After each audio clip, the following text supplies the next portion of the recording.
I am Nyla, 28 years old, and somehow still healing from the wounds my family inflicted. As a successful fashion designer, I escaped their toxicity and built a life far away from their judgment. I will burn every last piece of this trash if it means saving our family reputation. My mother Vivica screamed those words 8 years ago as she threw my thrifted clothes into a backyard bonfire. She told me I was a permanent embarrassment to her high society lifestyle. Tonight, she sat in her multi-million-dollar living room surrounded by influential politicians and wealthy socialites watching the presidential inauguration ball. When the news anchor suddenly announced the name of the designer behind the First Lady custom gown, my mother violently spat her expensive red wine all over her pristine white rug. The entire room fell dead silent. Before I continue this story, let me know where you are watching from in the comments below. Hit like and subscribe if you have ever had to stand up to family who underestimated your worth. Growing up in Washington, D.C. meant privilege to outsiders. But inside our sprawling home, emotional coldness permeated every single corner. Our mansion was a fortress of expectations I could never quite meet. I was the black sheep who refused to play their pretentious games, and they never let me forget it. But let us skip the childhood trauma and go straight to tonight. The night everything finally caught up to them. Let me take you directly into that opulent living room. It was the social event of the season. My mother had spent months orchestrating this watch party. She invited local senators, wealthy donors, and the most influential women in our community. She wanted everyone to see her custom, catering her imported floral arrangements and her desperate attempts to secure her place in the upper echelon of the elite society. My older sister Alicia was there too, posing for photos in a dress she bragged cost $15,000. Alicia was the golden child who played by all the rules of my mother married a wealthy lobbyist and never wore a single garment that lacked a recognizable luxury label. I was not invited. To them, I was still the weird girl who liked sewing scraps of fabric in the basement. They assumed I was living in a cramped apartment somewhere barely scraping by. They had no idea that for the past 6 years, I had been living in Paris, building a global fashion empire from the ground up. I kept my identity as the creative director of Maison Noire hidden from the press because I wanted my clothes to speak for themselves. And more importantly, I wanted to protect my peace from the toxic grasp of my mother. But the First Lady of the United States had personally requested my design for the inaugural ball. I could not say no, and I knew exactly what would happen when the world found out. On the massive screen in the living room, the presidential motorcade arrived. The camera panned to the First Lady stepping out of the vehicle. A collective gasp rippled through the guests. The gown was a masterpiece of midnight blue silk and intricate hand-sewn silver beadwork that caught the light like scattered stars. It was elegant, powerful, and completely original. "That dress is absolutely stunning," one of the senator wives gushed, swirling her champagne glass. "I wonder who the designer is. I heard it was a closely guarded secret." My mother puffed up her chest, soaking in the proximity to power. "Yes, it is simply divine," she purred. "Only the absolute best for the administration. I would not be surprised if it was imported directly from a legacy European house. True luxury is so rare these days." On the screen, the news anchor smiled and adjusted his earpiece. "We are just getting word from the press secretary," he announced, his voice echoing through the surround sound speakers. "We can now officially reveal the designer of this historic gown." In a beautiful nod to homegrown talent, the First Lady is wearing a custom piece by a brilliant young African-American designer, a rising star who is finally stepping into the spotlight. The room leaned in. My mother leaned in, a polite and cultured smile plastered across her face. "The creative genius behind Maison Noire," the anchor continued, "is none other than Washington, D.C. native Nyla Washington." For a fraction of a second, the universe seemed to pause. Then my mother choked. The expensive wine she had just sipped sprayed from her mouth in a violent crimson mist.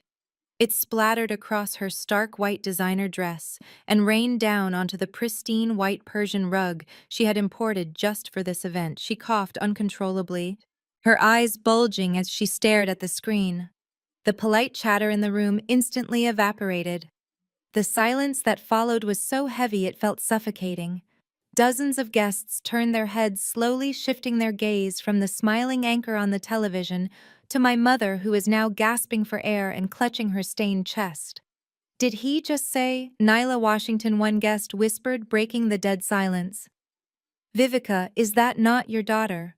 The one who works with old clothes?" Everyone in that room knew exactly how my mother spoke about me. She had spent years telling her social circle that I was a lost cause, a stubborn child who refused to make something of herself. She had painted me as a burden she graciously had to endure. My sister Alicia froze, holding a silver tray of appetizers, her jaw practically resting on the floor. Her wealthy lobbyist husband Preston stood near the bar, his arrogant smirk completely wiped from his face. My mother wiped her mouth with a trembling hand, smearing red wine across her chin. "No," she stammered, her voice tight and high-pitched with sudden panic. "No, that must be a mistake." The guests exchanged uncomfortable glances, not quite sure how to react to the sudden outburst. A few of the senators' wives discreetly stepped back, pulling their expensive evening gowns away to avoid the spreading puddle of dark merlot seeping into the pristine white fibers of the imported Persian rug. My mother Vivica dropped to her knees. This was a woman who prided herself on absolute control, who never let a single hair fall out of place, and who considered domestic chores entirely beneath her social standing.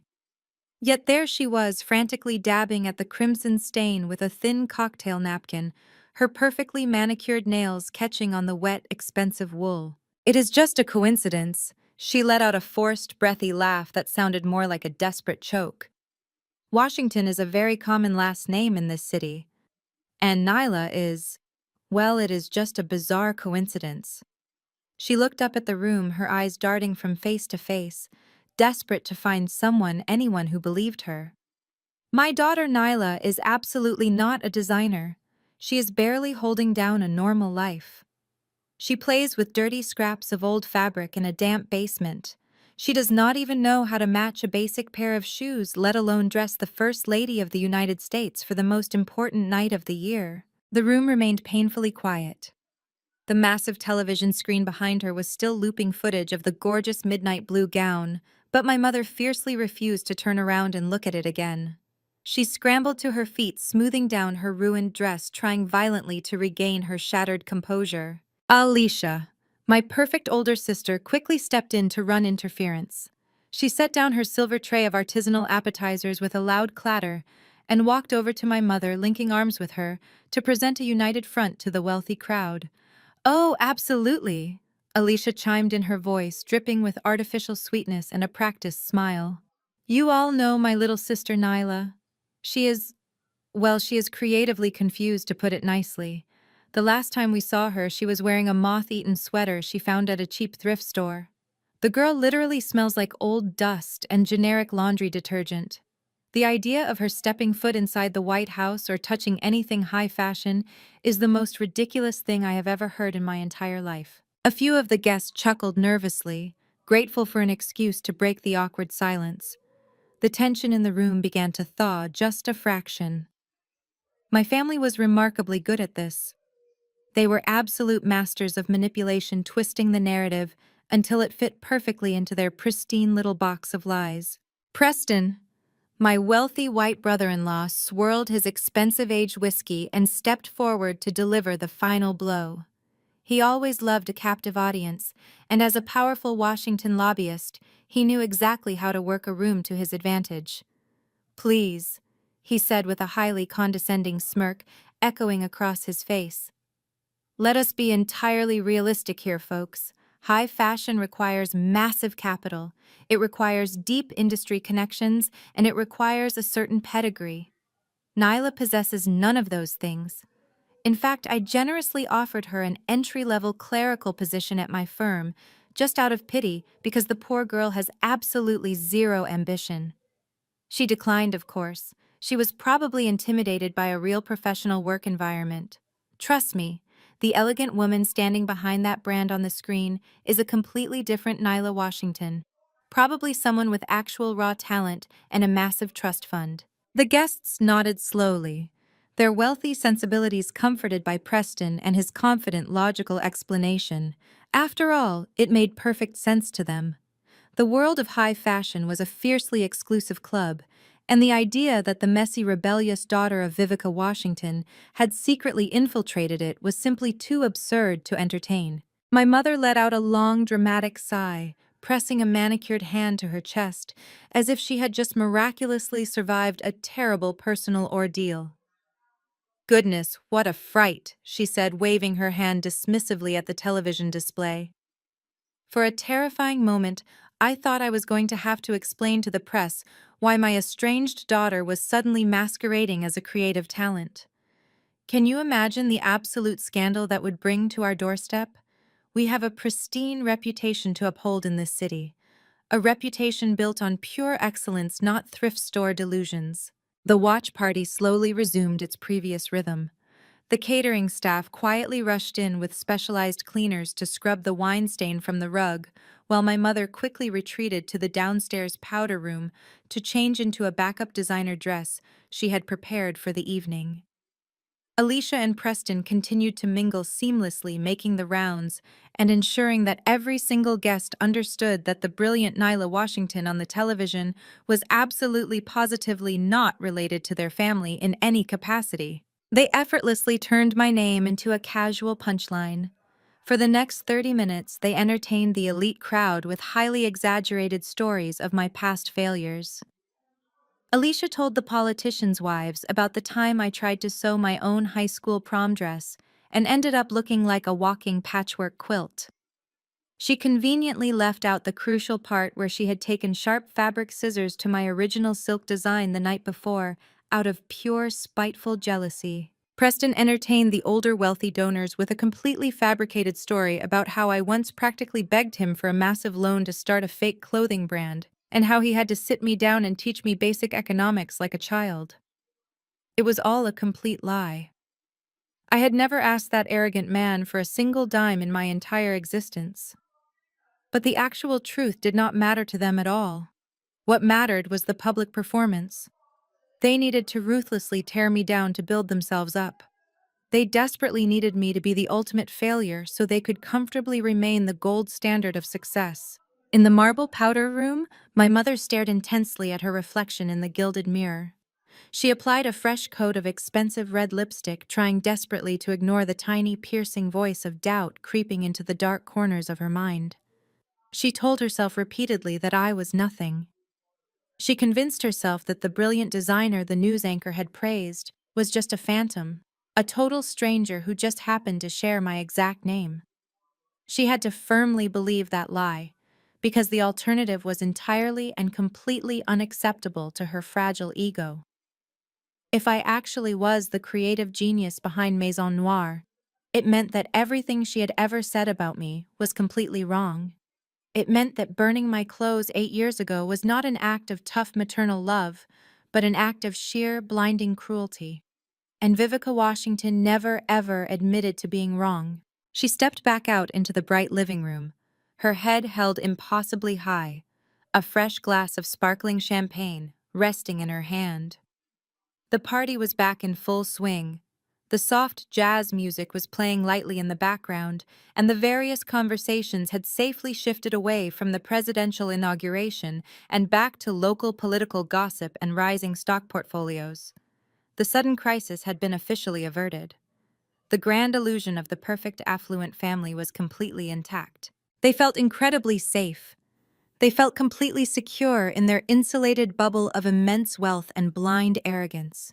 They genuinely believed that the sad ghost of the daughter they had thrown away would never actually return to haunt them. They truly thought the night would end with polite goodbyes and self-congratulatory pats on the back.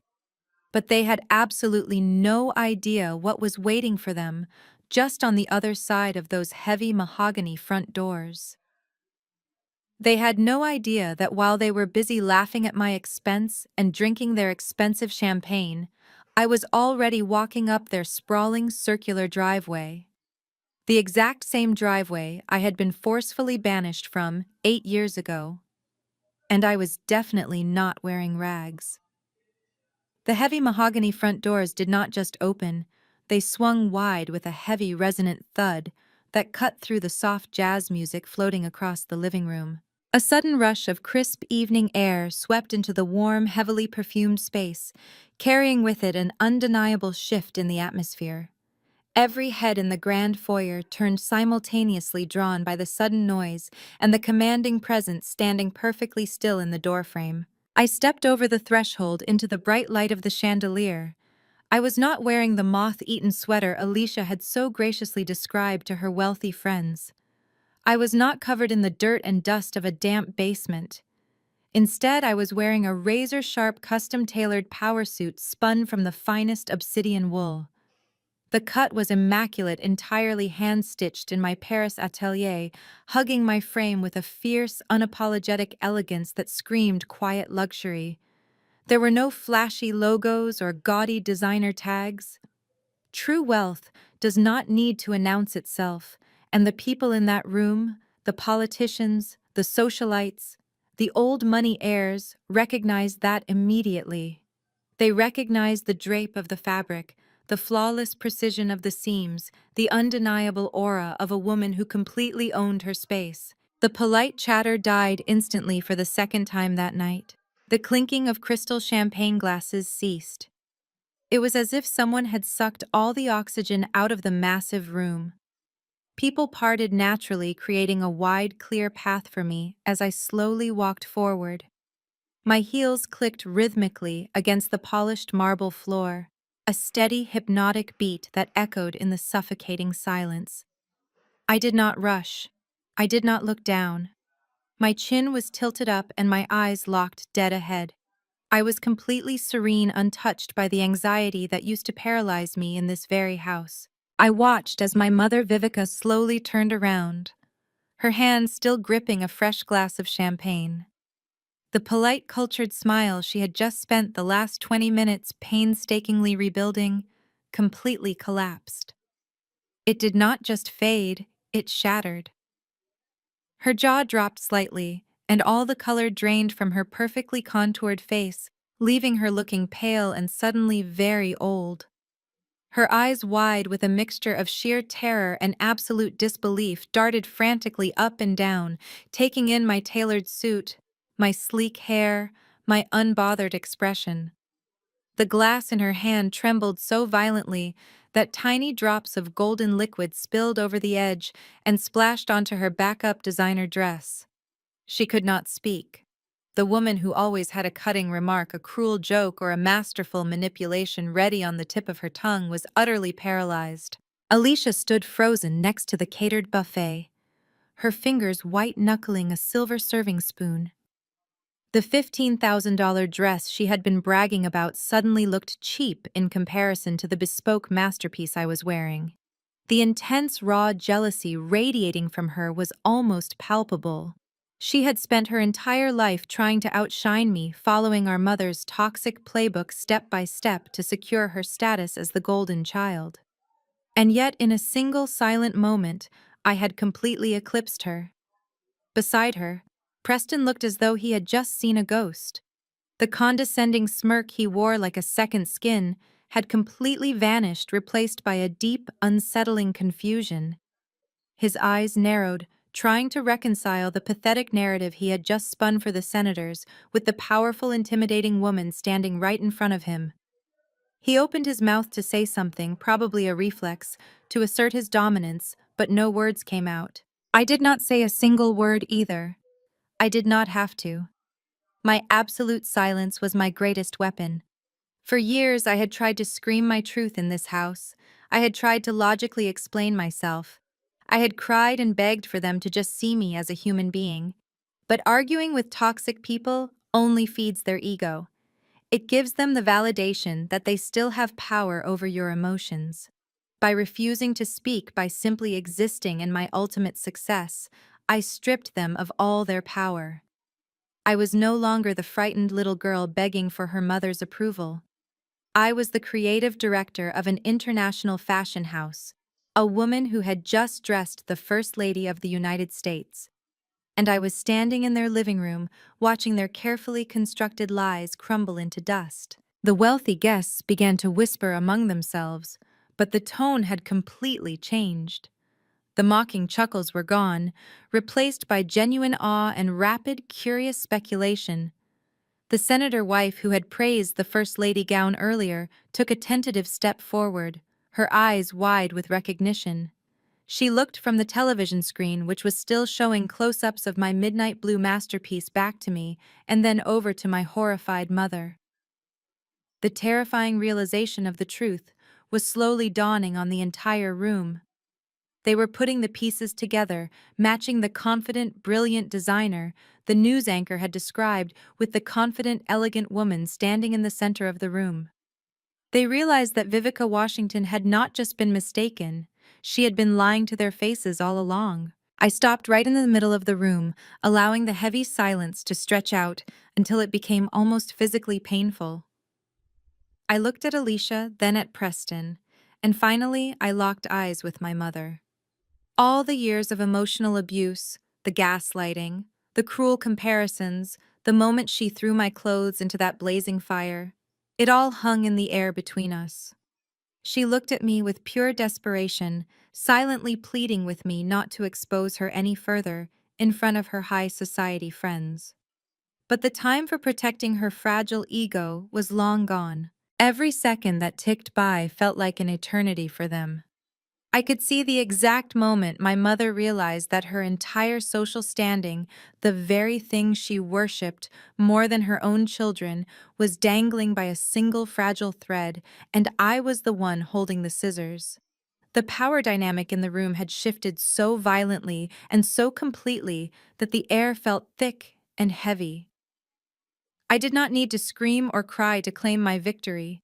The beautiful bespoke suit on my back, the confident posture, the unwavering eye contact, they were all screaming my success for me. I let her drown in the silence for just a moment longer, letting her fully absorb the undeniable reality that the daughter she threw away like trash was now standing at the very top of the world looking down at her. My mother broke the silence first. The sheer instinct of self-preservation kicked in, overriding her shock. She suddenly lunged forward, her manicured hands reaching out to grab my arm with a desperate claw-like grip. Her perfectly sculpted nails dug into the fine wool of my custom sleeve. "Nyla," she whispered, her voice a frantic, strained hiss that barely concealed the raw panic bubbling just beneath the surface. "We need to talk right now in the kitchen." She did not wait for my answer. She yanked my arm, trying to physically drag me away from the center of the room and out of the piercing gaze of her wealthy guests. Years ago, I would have stumbled blindly behind her, terrified of her anger. I would have apologized repeatedly just to keep the peace. But tonight, I planted my feet firmly on the marble floor. I did not budge an inch. My mother jolted backward, caught off guard by my sudden immovable weight.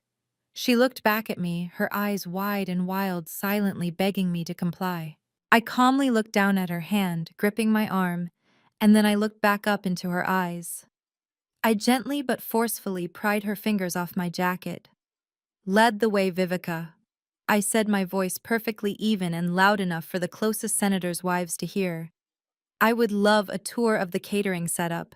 Her face flashed with pure humiliation as I used her first name.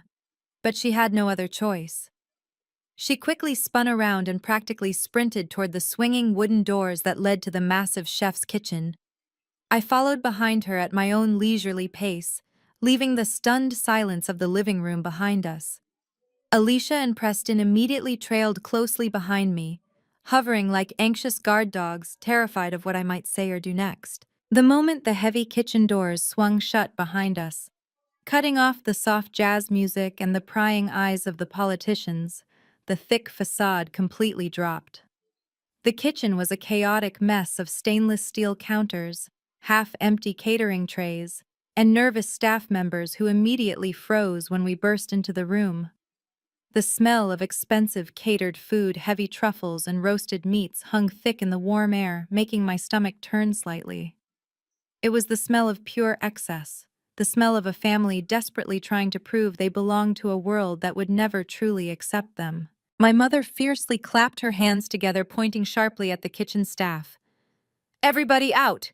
she commanded, her voice shaking with raw fury. "Out right this second!" The waiters and chefs quickly abandoned their prep stations, rushing out the back service door into the cold night air without saying a single word. They knew better than to cross Vivica Washington when she was on the verge of a total meltdown. As soon as the heavy metal door clicked shut behind the last waiter, my mother whirled around to face me. The polite high society host was completely gone. The monster I grew up with, the woman who ruled our home with emotional terror, was back. Her chest heaved as she struggled to catch her breath, her perfectly styled hair now slightly disheveled from her frantic movements. She could not handle the fact that I was not reacting to her anger. My calmness was completely destroying her. For her entire life, anger was her currency. If she screamed, you cried. If she demanded, you obeyed. That was the established law of our household. But I was no longer a citizen of her toxic little kingdom. "What do you think you are doing?" she hissed, taking a threatening step toward me. Her voice was a venomous whisper, desperate to keep the volume low enough so the guests in the next room could not hear. "Why are you here, Nyla? Who invited you into my home? Did you actually come all the way here just to humiliate me in front of the most important people in this city?" I stood perfectly still, letting her angry words wash over me. It was fascinating to watch her unravel. For my entire life, she had projected this image of absolute flawless perfection. She convinced the world that she was an untouchable queen. But looking at her now, all I saw was a deeply insecure woman, terrified of losing her imaginary crown. "I am not here to humiliate you," I replied, my voice calm and completely devoid of the emotional hysteria she was desperately trying to provoke. "I did not even know you were having a party tonight. I am just here to collect what belongs to me." Alicia pushed past her husband, stepping right into my personal space. Her eyes were narrowed into venomous slits. "Do not play games with us, Nyla." She snapped, her voice trembling with intense jealousy. "You orchestrated this whole thing. You knew the news was going to break tonight. You purposely timed your little dramatic entrance to ruin Mom's big night. You are just a bitter, vindictive little girl who cannot stand the fact that we moved on and became successful without you." I looked at my sister, taking in her cheap $15,000 dress and the tense defensive posture of her wealthy husband standing right behind her. Preston crossed his arms over his chest, leaning back against the expensive imported refrigerator.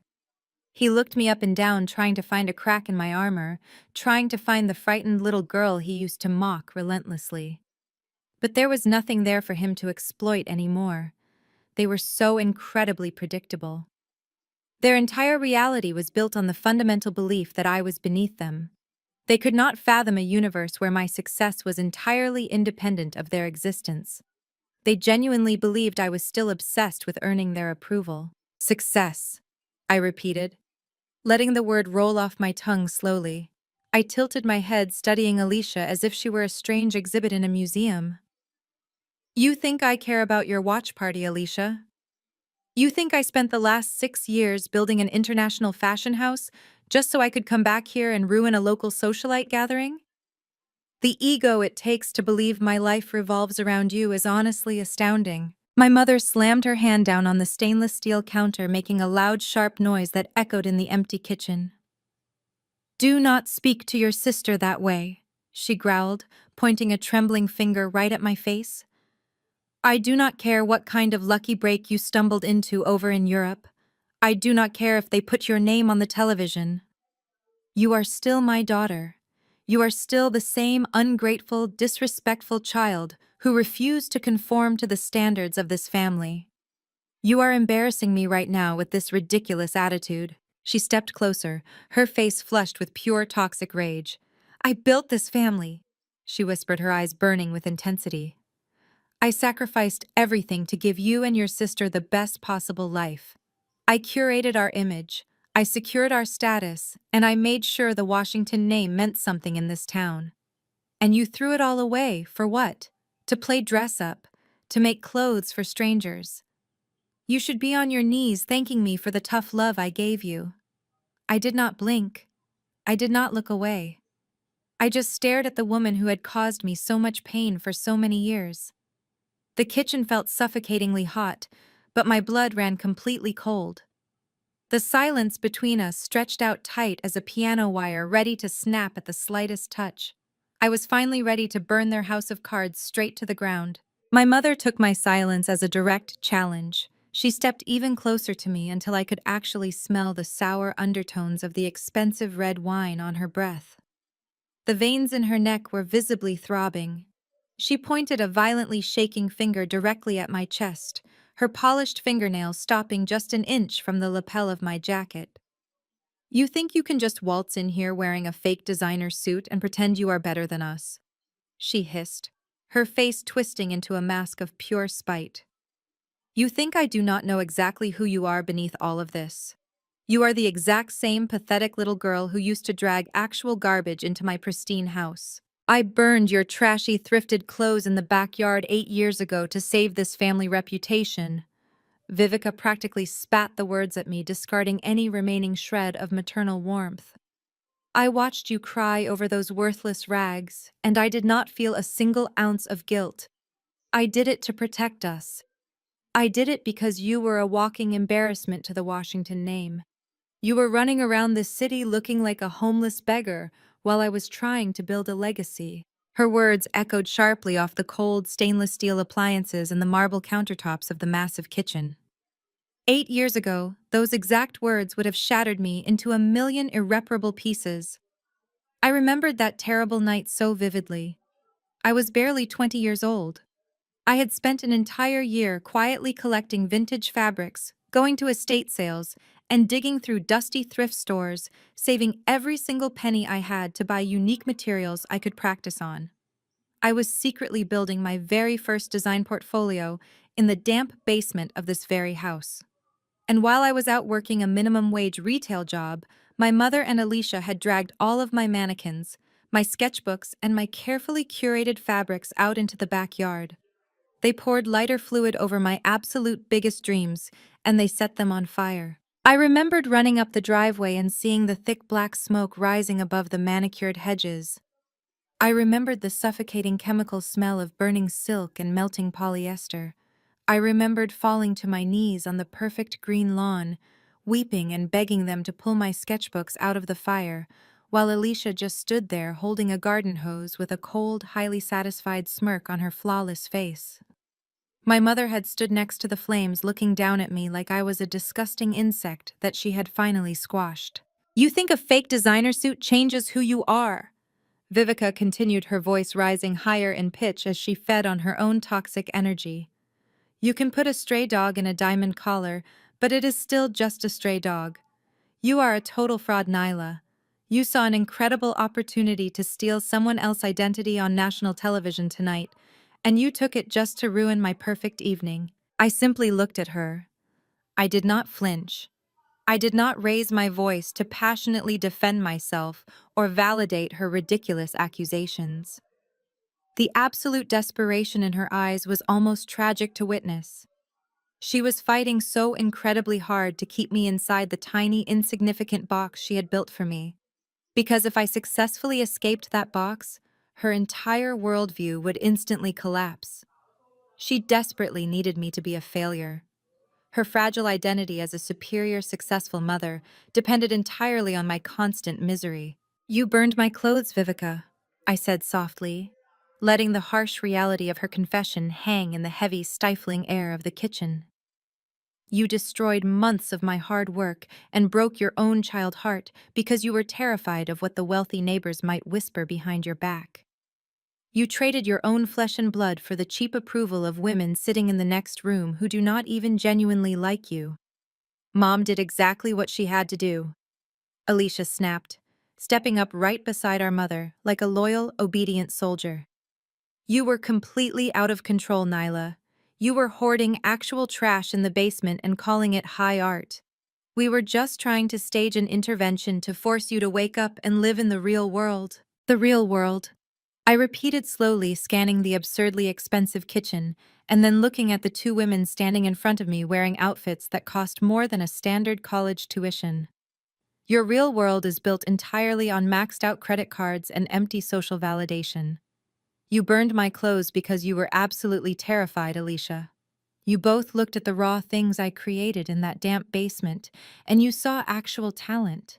You saw something deeply authentic, and it terrified you to your core because nothing in this massive house has ever been real. That is a disgusting lie, Vivica shrieked, slamming her flat hand down on the metal counter again. You have absolutely no talent. You have never had any talent. You are completely delusional. I did not argue with her. I just let her chest heave aggressively as she tried to catch her breath. The beautiful cinematic irony of the situation washed over me in a wave of profound peace. She honestly thought that burning my fabrics would stop my momentum.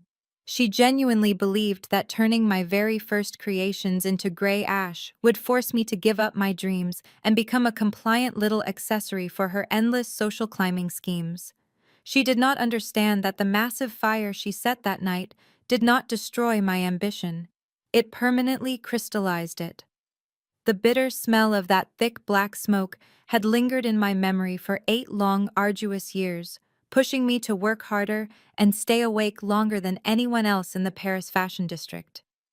She thought she was burning my entire future, but she was actually just lighting the massive furnace of my ultimate success. I watched her standing there trembling with blind rage and fierce denial. And for the very first time in my entire life, I did not feel a single drop of anger or resentment toward my mother. I just felt a deep, overwhelming sense of pity for a woman who was so blind she could not even recognize the empire her own daughter had built. The heavy swinging door of the kitchen pushed open again, breaking the thick silence I had just draped over my mother. Preston strolled in, looking entirely too comfortable in a house that was completely falling apart. He took a slow, arrogant sip from his crystal glass of amber whiskey, the ice clinking loudly in the quiet room. He let out a long, exasperated sigh, like a disappointed father dealing with an unruly toddler. "All right, let us all just take a deep breath and dial down the drama in here," he said, his voice thick with unearned authority, and that classic condescending tone he always used on me. He walked over and placed a reassuring hand on Alicia's shoulder, acting like the great white savior stepping in to protect his wealthy, fragile wife and mother-in-law from the angry black sheep of the family. He looked at me with an expression of deep manufactured pity. He swirled the whiskey in his glass, his eyes tracing the clean lines of my tailored suit with obvious disdain. "Listen to me, Nyla." He began speaking slowly and clearly, as if I lacked the basic cognitive ability to understand normal English. "We all know you have a vivid imagination. We know you like to make up these grand little stories, to make yourself feel better about where you ended up in life. But this is Washington, D.C. This city is for serious people. It is built on real capital, real influence, and real pedigree. You cannot just walk into a room wearing a decent knockoff suit and expect everyone to suddenly believe you are rubbing elbows with the president." I watched him pace the kitchen floor, completely enamored with the sound of his own voice. He genuinely believed he was the smartest person in any room he entered. He was a legacy lobbyist, a man who was handed his entire career and his wealth by his father. He had never built anything from scratch in his entire life, but he felt completely entitled to lecture me about hard work and reality. "Vivica and Alicia are right to be upset," he continued, leaning his hip against the marble island and crossing his ankles. "You come in here right in the middle of a highly sensitive political networking event, and you try to pull a stunt like this. It shows a complete lack of maturity and a fundamental misunderstanding of how the world actually works. Whoever that designer was on the television, it was obviously not you. Maybe it was a cheap public relations stunt, or maybe it was a massive misunderstanding by the press corps. But we all know the truth. We know the girl who failed out of her basic responsibilities and hid in a dirty basement playing with fabric scraps." My mother and sister watched him with visible relief. They were practically vibrating with gratitude. Preston was doing exactly what they needed him to do. He was using his deep, confident voice and his polished corporate vocabulary to re-establish the natural order of things. He was attempting to put me firmly back in my place beneath their expensive shoes. He was wrapping their toxic family dynamic in a neat, logical bow so they did not have to face the terrifying truth standing right in front of them. "I am going to do you a massive favor," Nyla Preston said, setting his empty glass down on the granite counter with a loud thud. "I am going to offer you a way out of this pathetic delusion you are trapped in. My lobbying firm is expanding our offices downtown. We handle massive government defense contracts. It is a real business for real professionals. We just fired our overnight cleaning crew because they were completely incompetent. I can make a single phone call right now and get you on the payroll as a janitor." Alicia smirked proudly, crossing her arms over her chest and looking at me down her nose. "You should take it, Nyla," she sneered. "It is probably the best offer you will ever get in your entire life. It is certainly better than digging through garbage bins for used clothes." "It is honest work," Preston added, nodding his head solemnly as if he were handing me the keys to the entire city. "You will get a steady minimum wage paycheck, and maybe you will finally learn what it means to actually work for a living instead of playing dress-up and begging for attention. You can sweep the floors where real power is made. Maybe some of that reality will finally rub off on you and you can stop torturing your mother with these ridiculous fantasies.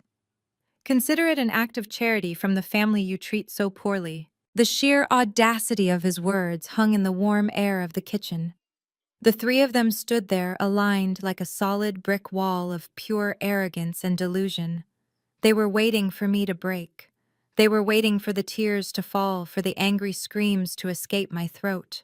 They wanted me to lash out so they could point their manicured fingers and call me crazy. That was always their favorite weapon. They would push me and mock me until I finally reacted, and then they would use my emotional reaction to prove to everyone that I was the unstable problem. But I did not react the way they desperately wanted me to. I did not scream, and I did not cry. I did not even frown. I simply smiled at him. It was a cold, calculated smile that did not reach my eyes. I looked at this arrogant man who thought his skin color and his old money made him an untouchable god in this city. He thought he was holding all the cards because he had always held all the cards. He had absolutely no idea that the very ground he was standing on had already collapsed beneath his expensive leather shoes. He had no idea that the lobbying firm he was so incredibly proud of was currently bleeding millions of dollars in lost contracts.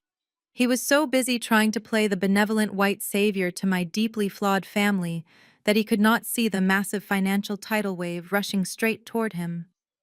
I slowly let my hand drop to my side, feeling the heavy silence stretch out between us, knowing that his pathetic offer was the final nail in his own coffin.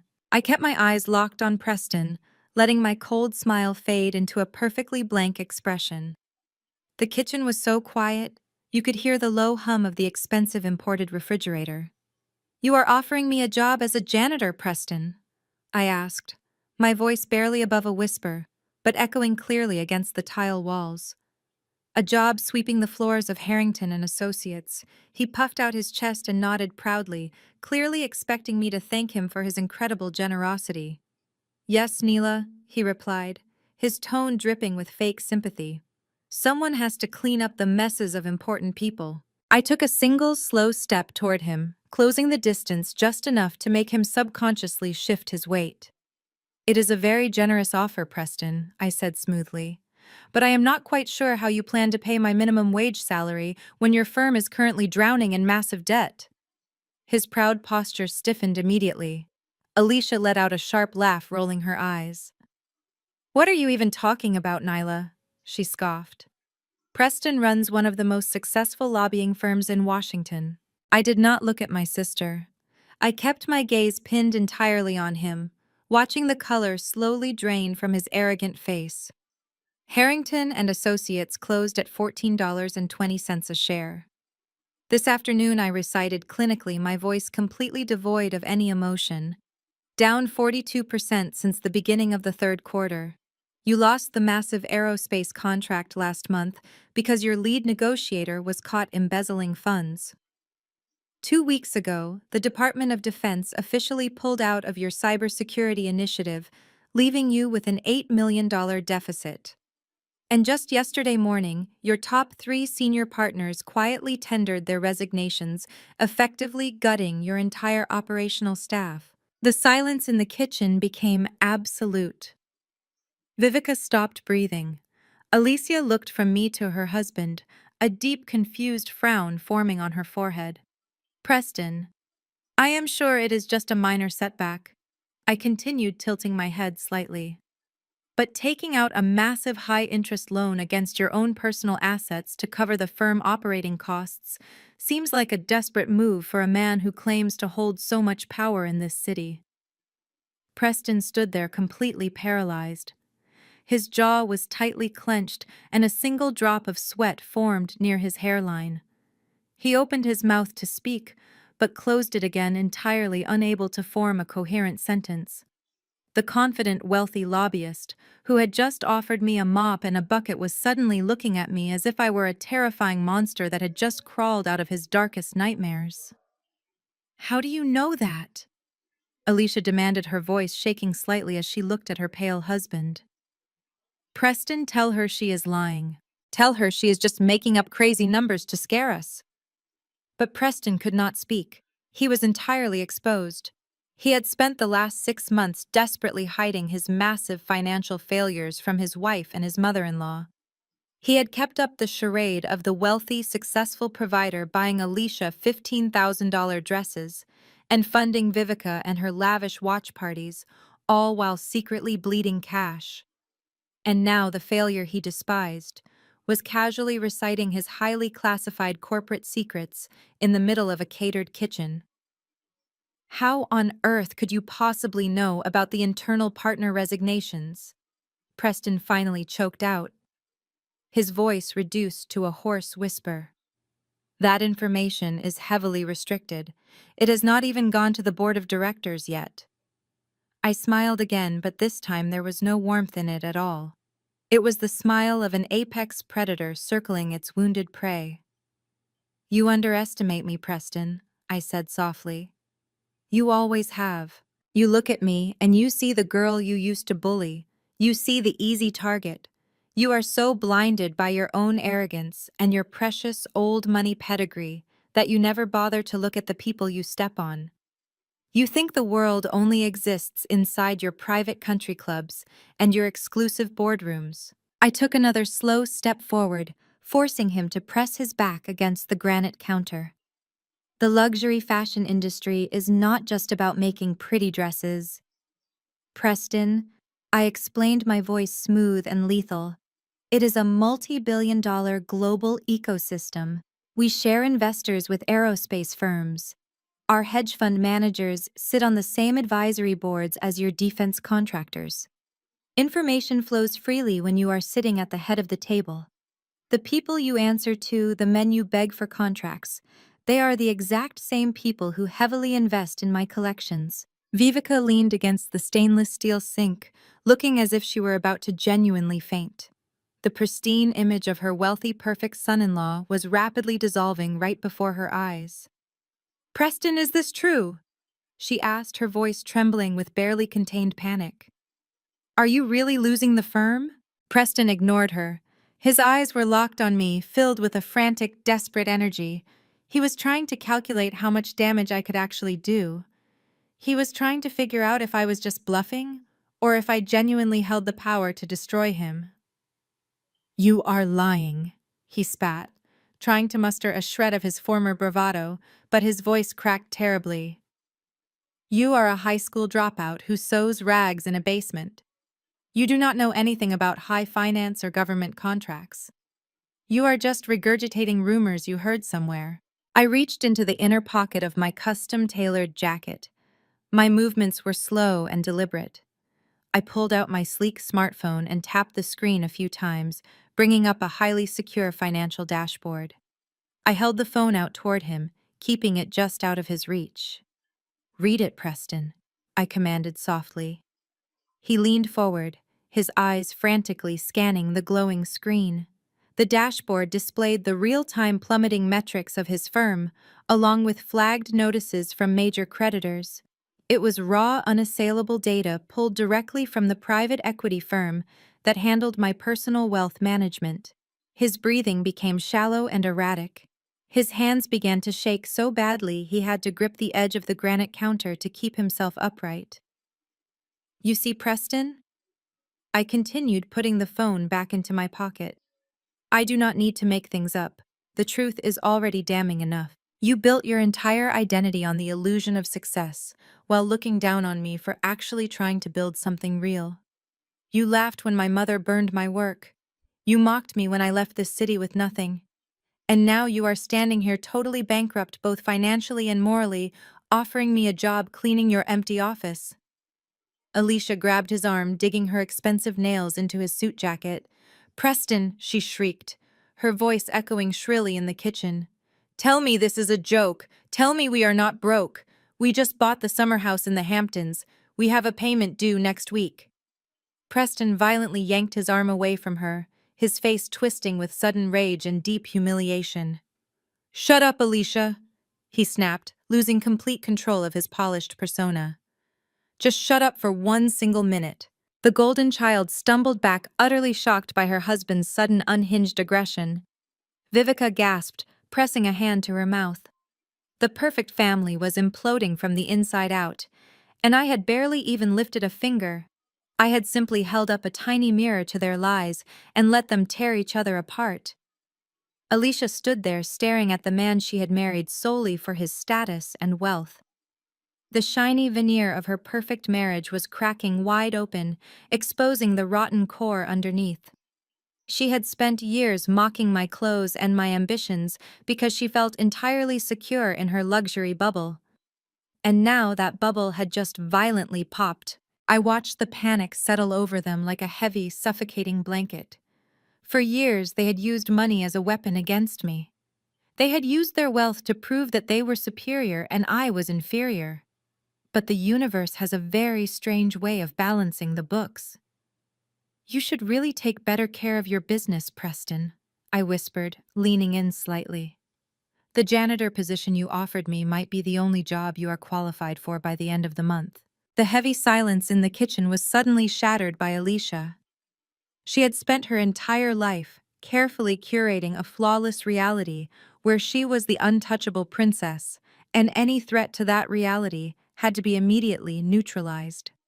She simply could not process the fact that her wealthy husband was currently standing in front of her, completely exposed as a massive financial failure. Her brain completely rejected the terrifying information. Instead of confronting the truth about her crumbling marriage and her vanishing bank accounts, she directed all of her blind panic and venom straight at me. She forcefully pushed her way between Preston and me, stepping directly into my line of sight. She was breathing heavily, her chest rising and falling, as she desperately tried to pull her shattered, arrogant persona back together. She ran her manicured hands down the sides of her elaborate evening gown, smoothing out the invisible wrinkles. The dress was a massive, voluminous creation of dark emerald fabric covered in heavy sequins and intricate lace detailing. To the untrained eye of her wealthy local friends, it looked like a masterpiece of high fashion. To her, it was an impenetrable suit of armor. It was physical, tangible proof that she was still superior to the sister she despised. "You are so full of lies!" Nyla, Alicia sneered, her voice trembling with a mixture of desperate anger and forced superiority. "You come in here spouting fake numbers and waving your little phone around trying to convince us that Preston is broke. But you are the only fraud standing in this room. You always have been. You are so jealous of my life and my marriage that you will literally make up anything just to tear us down." She took a step closer to me, aggressively invading my personal space. She grabbed a handful of the heavy emerald fabric of her skirt and held it up right in front of my face like a twisted trophy. "Do you see this dress?" she demanded, her voice echoing sharply against the tile walls. "Do you have any actual idea what this is or how much it costs? Of course you do not, because you spent your entire life digging through charity bins. This is an exclusive custom piece from Maison Noire. She paused, letting the name of my own fashion house hang in the heavy air, expecting me to cower in pure intimidation. My mother, Vivica, suddenly stood up a little straighter, grasping onto Alicia's words like a drowning woman clinging to a life raft. The mere mention of the luxury brand gave them both a sudden surge of toxic confidence. Preston bought this for me just last month. Alicia continued, a smug, triumphant smile slowly spreading across her face. He did not buy it off the rack like some common shopper. He used his high-level international connections. He wired $15,000 directly to a senior VIP liaison in their Paris showroom. An exclusive contact that only deals with top-tier political clients. They overnighted it directly to our penthouse in a silk garment bag. She turned slightly to look at Preston, expecting him to nod and validate her grand story to regain his footing. But Preston was still staring blindly at the floor, his face pale and slick with cold sweat. He looked like a man who had just watched his entire life burn to the ground. Alicia completely ignored his terrifying silence and turned her venomous gaze back to me. "So let us think about this logically for one single second," Alicia said, tapping her perfectly manicured finger against her chin in a highly mocking gesture. "You are standing here claiming to be the secret creative genius behind the very same fashion house that made this magnificent gown. You expect us to believe that you are the director of Maison Noire." But when Preston spoke to his VIP contact in Paris, a man who handles the most exclusive custom orders for the brand, he never once mentioned your name. He said the head designer was a highly reclusive European artist. He laughed when Preston casually mentioned he had a sister-in-law who liked to play with cheap fabrics. Vivica stepped forward, joining her golden child. Her panic from moments ago was rapidly morphing back into her comfortable, familiar arrogance. "Alicia is absolutely right," she chimed in, crossing her arms over her chest. "If you were really running that massive company, Preston would have known. His contacts would have told him immediately. You are just a pathetic little liar, Nyla. You probably read about the brand in some cheap magazine and decided to steal their name to impress a room full of people who actually matter." They were so incredibly proud of themselves. They had completely ignored the massive financial bombs I had just dropped and pivoted entirely to the one thing they thought they understood better than me: luxury fashion and public perception. Alicia paraded back and forth in the narrow kitchen space, making sure the bright overhead lights caught the shimmering sequins of her heavy emerald dress. She was practically glowing with toxic satisfaction, convinced she had just masterfully exposed my massive lie and protected her fragile social standing. "Look at the detailing, Nyla," Alicia taunted, holding out her arm to show off the intricate lace sleeve. "Look at the heavy beadwork. This is what real raw talent looks like. This is what $15,000 of pure luxury feels like. You could study fashion for the next 50 years, and you would never be able to afford a single thread of a dress like this, let alone actually design it yourself. You thought you could come in here and destroy my perfect husband, but all you did was prove how utterly desperate and pathetic you still are." I stood perfectly still, letting her arrogant words wash over me like a warm breeze. I did not interrupt her little fashion show. I just watched her parade around the catering kitchen in her heavy emerald gown. I let my eyes travel slowly over the garment, tracing the rigid, uneven seams, taking in the awkward, stiff drape of the synthetic fabric, and examining the shiny plastic backing of the cheap sequins she was so incredibly proud of. She honestly believed that throwing the name Maison Noire in my face was the ultimate trump card. She thought that flexing a massive $15,000 price tag would instantly put me back in my place as the worthless little sister. She had absolutely no idea that she had just willingly walked right into the sharpest trap I had ever set.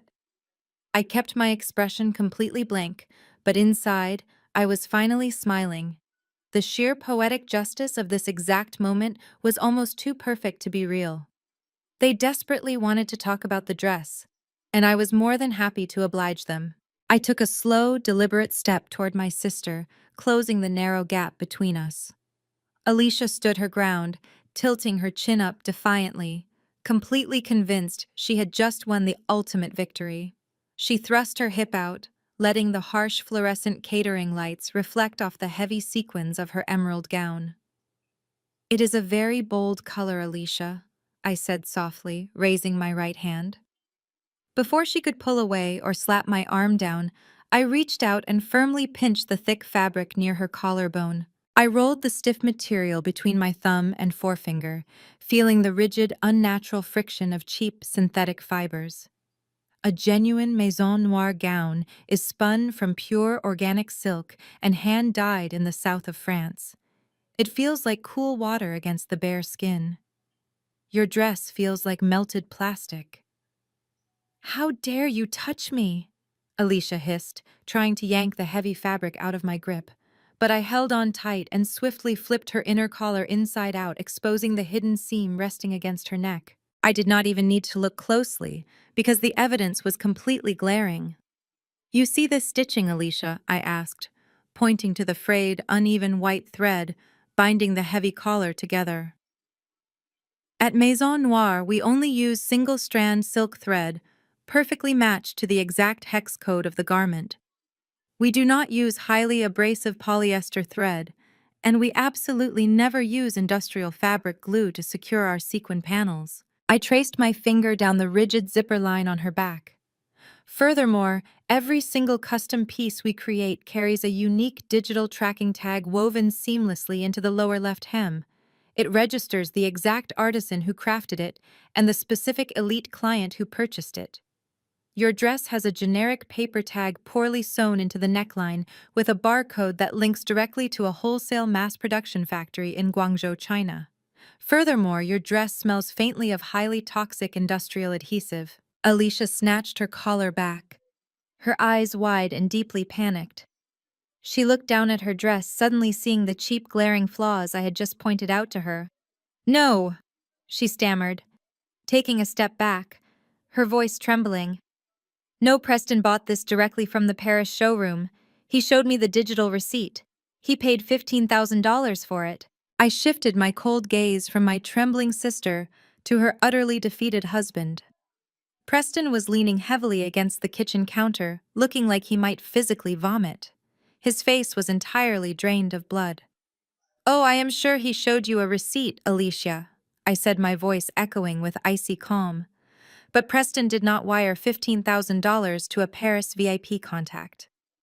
He sent $500 to a black market distributor online, and he quietly pocketed the remaining $14,500 for himself." Vivica let out a sharp, dramatic gasp, covering her mouth with her manicured hand. Alicia shook her head violently, refusing to accept the terrifying reality. "Why would he do that?" she demanded, her voice cracking under the immense pressure. "Why would my wealthy husband buy me a fake dress?" "Because your husband has a crippling offshore gambling problem." "Alicia," I revealed, watching Preston flinch as if I had just struck him physically across the face.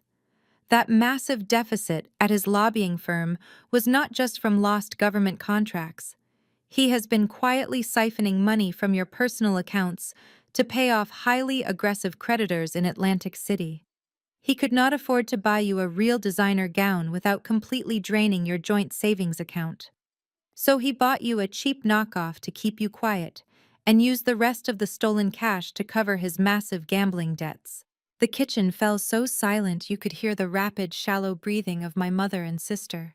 Alicia looked at the cheap emerald fabric pooling around her expensive shoes, and then she slowly raised her eyes to look at the man she had married solely for his status. Preston reached a shaking, pale hand out toward her. "Baby," he pleaded, his voice weak and completely pathetic. "Baby, please listen to me. It is not what it sounds like. It was just a temporary cash flow issue. I can explain everything to you." Alicia did not let him finish his pathetic sentence. The pristine facade of the golden child completely shattered into a million jagged pieces. She let out a blood-curdling scream of pure, humiliated rage and violently lunged forward. She slammed her hands into his chest, pushing him so hard his back hit the stainless steel refrigerator with a massive, terrifying thud. "You lied to me," she shrieked, her voice entirely unrecognizable as she abandoned all of her high society grace. "You let me walk into a room full of powerful senators' wives wearing garbage. You let me brag about a cheap fake dress in front of my own family." Preston tried to grab her wrist to stop her, but she was completely unhinged. She slapped him across the face with the flat of her hand, the sharp crack echoing loudly off the tile walls. My mother, Vivica, rushed forward, trying desperately to pull her golden child away from her wealthy white savior, but Alicia shoved our mother aside with incredible force. "You spent my money, you pathetic loser!" Alicia screamed, crying hysterically as she clawed at his expensive suit jacket, ripping the lapel. "You told me we were elite. You told me we were untouchable." I stood perfectly still, watching the entire chaotic scene unfold with absolute emotional detachment. The people who had spent their entire lives mocking me, making me feel incredibly small and worthless, were now physically destroying each other over a cheap piece of fabric and a mountain of terrifying financial lies. They had worshipped money and superficial status for so long that the moment it was violently stripped away, they had absolutely nothing real left to hold on to. Preston was bleeding from a deep scratch on his cheek, frantically trying to dodge his wife's manic, violent blows. Vivica was sobbing uncontrollably, begging them to stop before the politicians in the living room heard the massive commotion. The magnificent watch party had officially turned into a complete psychological nightmare for my toxic family. But I was not finished tearing down their pathetic illusions. They genuinely thought the fake dress and the gambling debts were the absolute worst of their immediate problems. They had absolutely no idea that I was about to take away the very roof over their heads. Preston violently pushed Alicia away from him, finally managing to break free from her frantic scratching and hitting. His chest was heaving, and the deep scratch on his cheek was beginning to well up with bright red blood. He was entirely backed into a corner. His massive ego shattered, his financial crimes exposed to his wife and mother-in-law. But instead of showing any genuine remorse or taking accountability for destroying his own life, he turned all of his blinding, terrifying rage directly onto me. His face turned a violent shade of crimson, the veins in his thick neck bulging against his torn collar. He pointed a shaking finger at me, his eyes wide and completely unhinged. "You are a trespasser!" He roared, his voice echoing so loudly the stainless steel pots hanging above the island seemed to vibrate. "You broke into this house to extort us. You fabricated all of this garbage just to ruin my marriage and terrorize this family." He reached into his tailored pants pocket and frantically pulled out his phone, his hands shaking so badly he almost dropped it onto the tile floor. "I am calling the police right now," Preston spat, tapping the screen with aggressive, erratic movements. "I am having you arrested for criminal trespassing and corporate espionage. You are going to spend the next 10 years in a federal prison, you pathetic little fraud. I will make sure the judges in this city lock you away forever. I know the chief of police personally, Nyla. He is sitting in the living room drinking my champagne right now." Vivica snapped out of her crying fit, wiping her mascara-stained face with the back of her hand. "Yes. Preston, call them," she pleaded, her voice raspy and desperate. "Get her out of my house. She is insane. She came here just to destroy us. Get her out of my pristine home before she ruins my entire reputation." I did not move toward the exit. I did not flinch at the threat of the police or the chief of police sitting just a few walls away. I simply reached into the sleek black leather portfolio I had been holding effortlessly at my side since I walked through the front doors. My movements were slow, highly deliberate, and completely unbothered by Preston's loud, frantic screaming. "You want to talk about this pristine home?" "Vivica," I asked, my voice cutting through the chaotic noise of the kitchen like a sharp knife through thin paper. I pulled out a thick, heavy manila legal folder. It was stuffed with heavily stamped official documents, notarized bank statements, and redlined contracts. I stepped up to the massive marble kitchen island and dropped the heavy folder right in the center. It hit the solid stone surface with a loud, definitive smack that instantly silenced Preston. His thumb hovered over his phone screen, his eyes darting down to the legal documents. "Go ahead, Preston." I said, gesturing smoothly toward the folder. Call your friend, the police chief. Invite him into the kitchen. But before you ask him to arrest me for trespassing on my mother's property, you might want to open that folder and read the current property deed aloud for the room. Alicia stopped crying, wiping her ruined makeup and staring at the manila folder, as if it were a literal explosive device waiting to detonate. Preston slowly lowered his phone, his arrogant confidence entirely replaced by a deep, paranoid dread. He stepped forward and reached out for the folder, his fingers trembling slightly as he flipped it open. Vivica let out a sharp, strangled gasp. She lunged forward, trying to snatch the folder away from Preston, but she was not fast enough. Preston! No! Do not look at that! She shrieked, her voice filled with absolute terror. It is none of your business. It is private family matters. But Preston was already reading. His pale eyes scanned the top page, his brow furrowing in deep confusion that rapidly morphed into absolute shock. What is this? He muttered, flipping to the second page and then the third. Vivica, what did you do? I walked slowly around the kitchen island, letting the hard soles of my shoes click rhythmically against the floor. Let me explain it to him, Mother. I offered, my tone perfectly conversational and polite. You see, Preston? My mother has a very expensive addiction. She is hopelessly addicted to the illusion of extreme wealth. She needed to host massive catering events like the one happening in the next room. She needed to buy imported Persian rugs and wear custom designer gowns to prove to the women of Washington, D.C., that she was still royalty. Preston looked up from the papers, his mouth hanging slightly open. She took out a mortgage, he whispered, his voice hollow. She took out 3, I corrected him instantly, my voice ringing with cold, hard truth.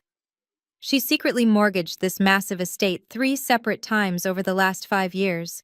She completely drained the equity that my late father worked his entire life to build. She signed highly predatory subprime loans with massive interest rates just to keep the lights on and the champagne flowing. Vivica covered her face with both hands, sobbing loudly into her palms. She could not even look at her precious golden child or her wealthy son-in-law. The ultimate queen of high society was standing in her expensive catering kitchen, completely exposed as a desperate broke fraud. You are bankrupt, Vivica Alicia whispered, staring at our mother in pure horror. The entire foundation of her privileged life was crashing down around her. You told me the estate was fully paid off. You told me my inheritance was completely secure in a trust fund. There is no trust fund, Alicia, I said, shutting down her last remaining delusion. There is absolutely nothing left. She spent your inheritance on floral arrangements, private country club memberships, and luxury cars she could not actually afford. She dug a massive financial grave just so she could comfortably look down on everyone else.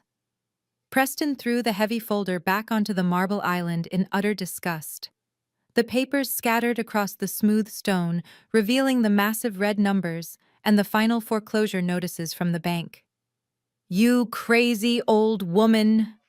Preston shouted at Vivica, completely abandoning any remaining shred of respect he had for her. You are millions of dollars in debt.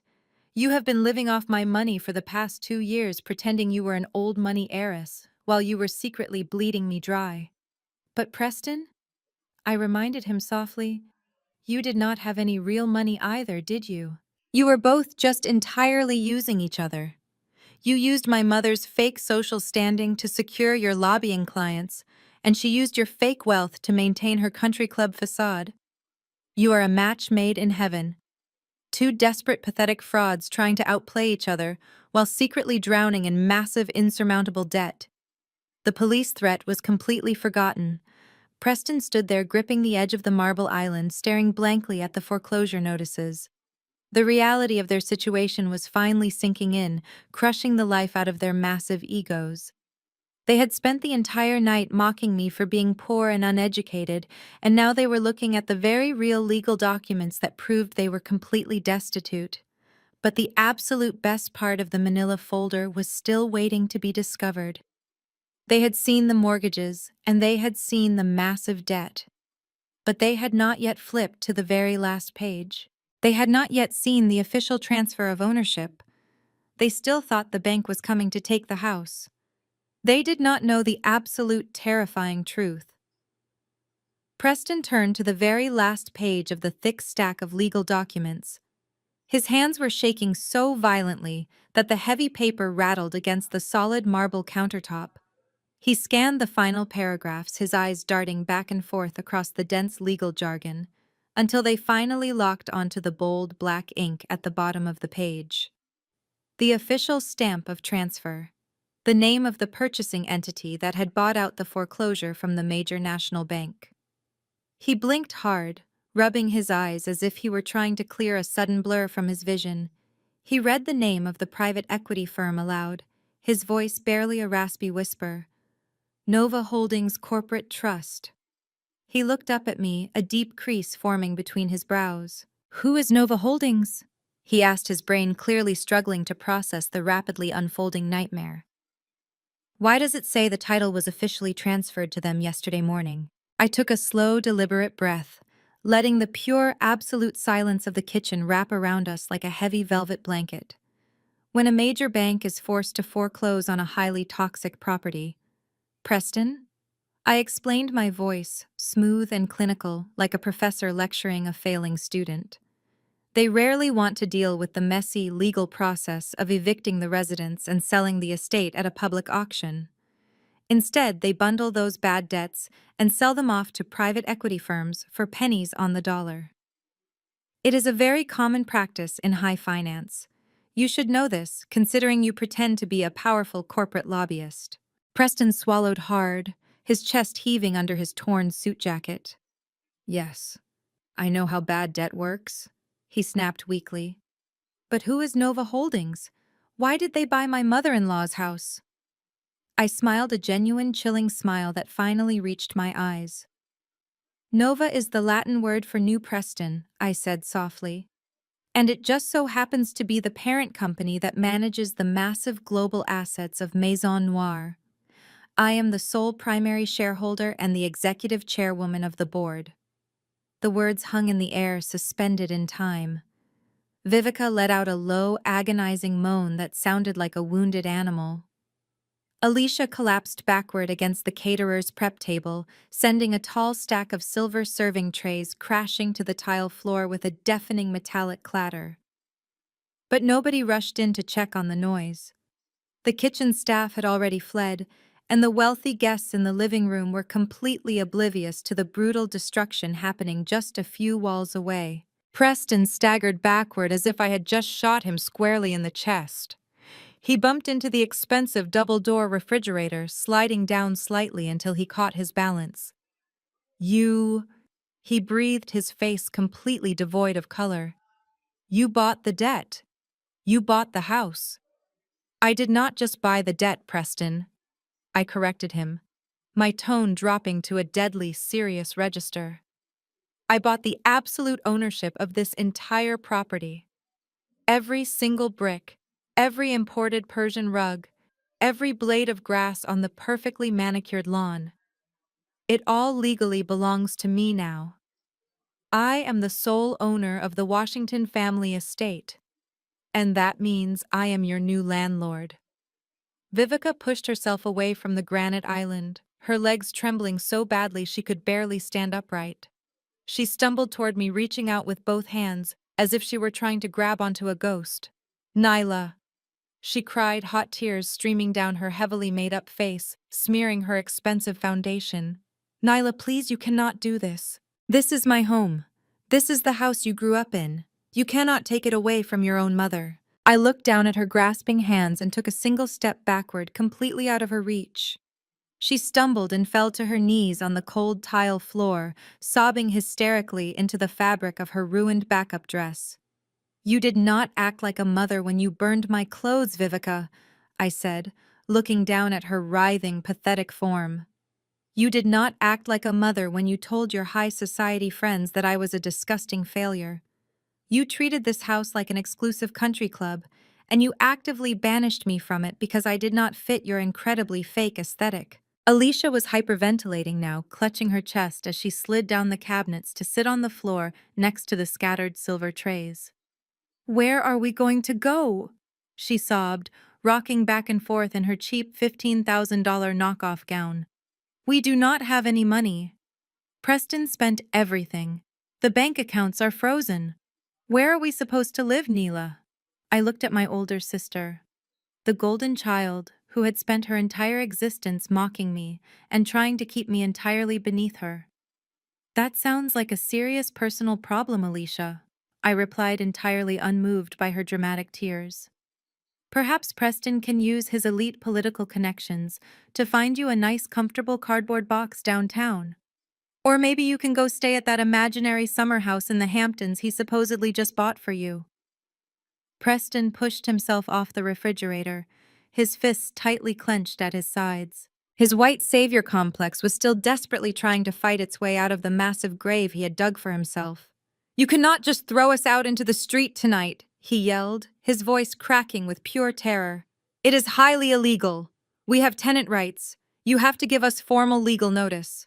"You are absolutely right, Preston," I agreed, nodding slowly. "The law requires me to give you a formal notice of eviction." I reached back into the black leather portfolio and pulled out a single crisp sheet of heavy white paper.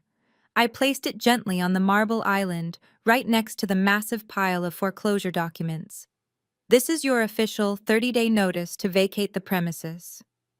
You have exactly 1 month to pack up your cheap knockoff clothes, your fake jewelry, and whatever dignity you have left, and get completely off my property." "30 days!"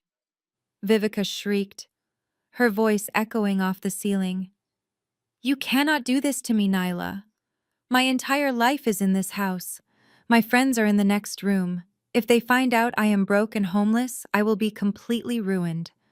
I will be a laughingstock in this city." I looked down at the woman who had birthed me, feeling absolutely nothing but a cold, hollow closure.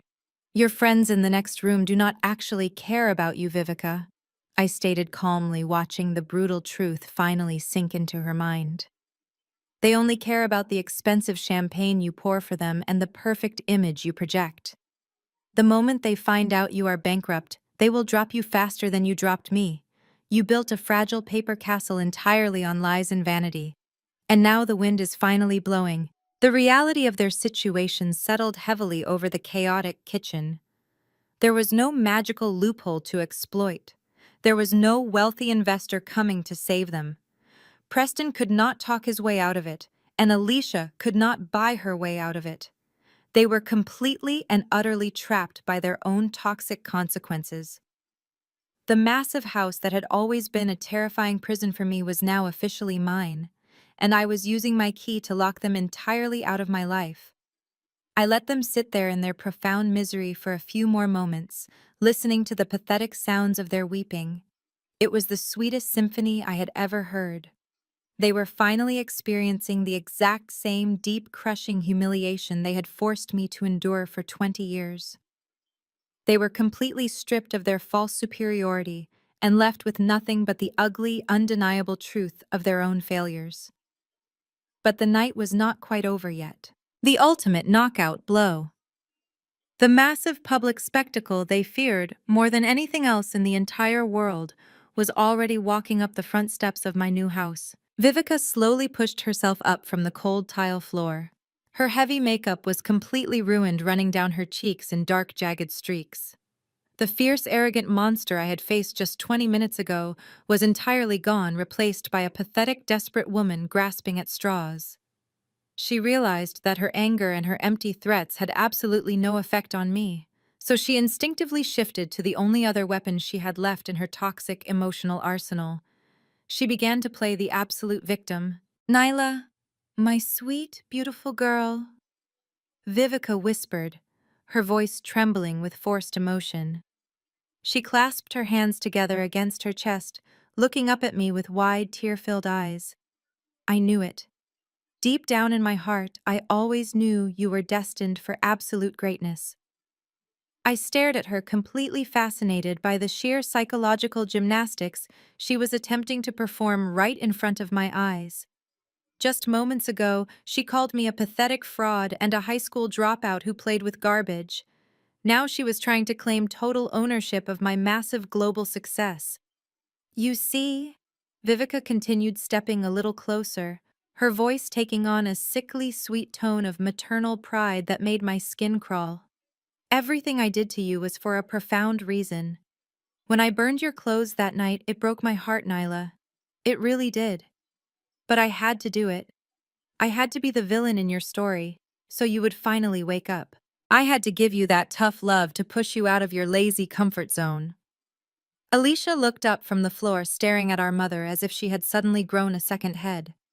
Even the golden child could not comprehend the massive lie Vivica was desperately trying to spin.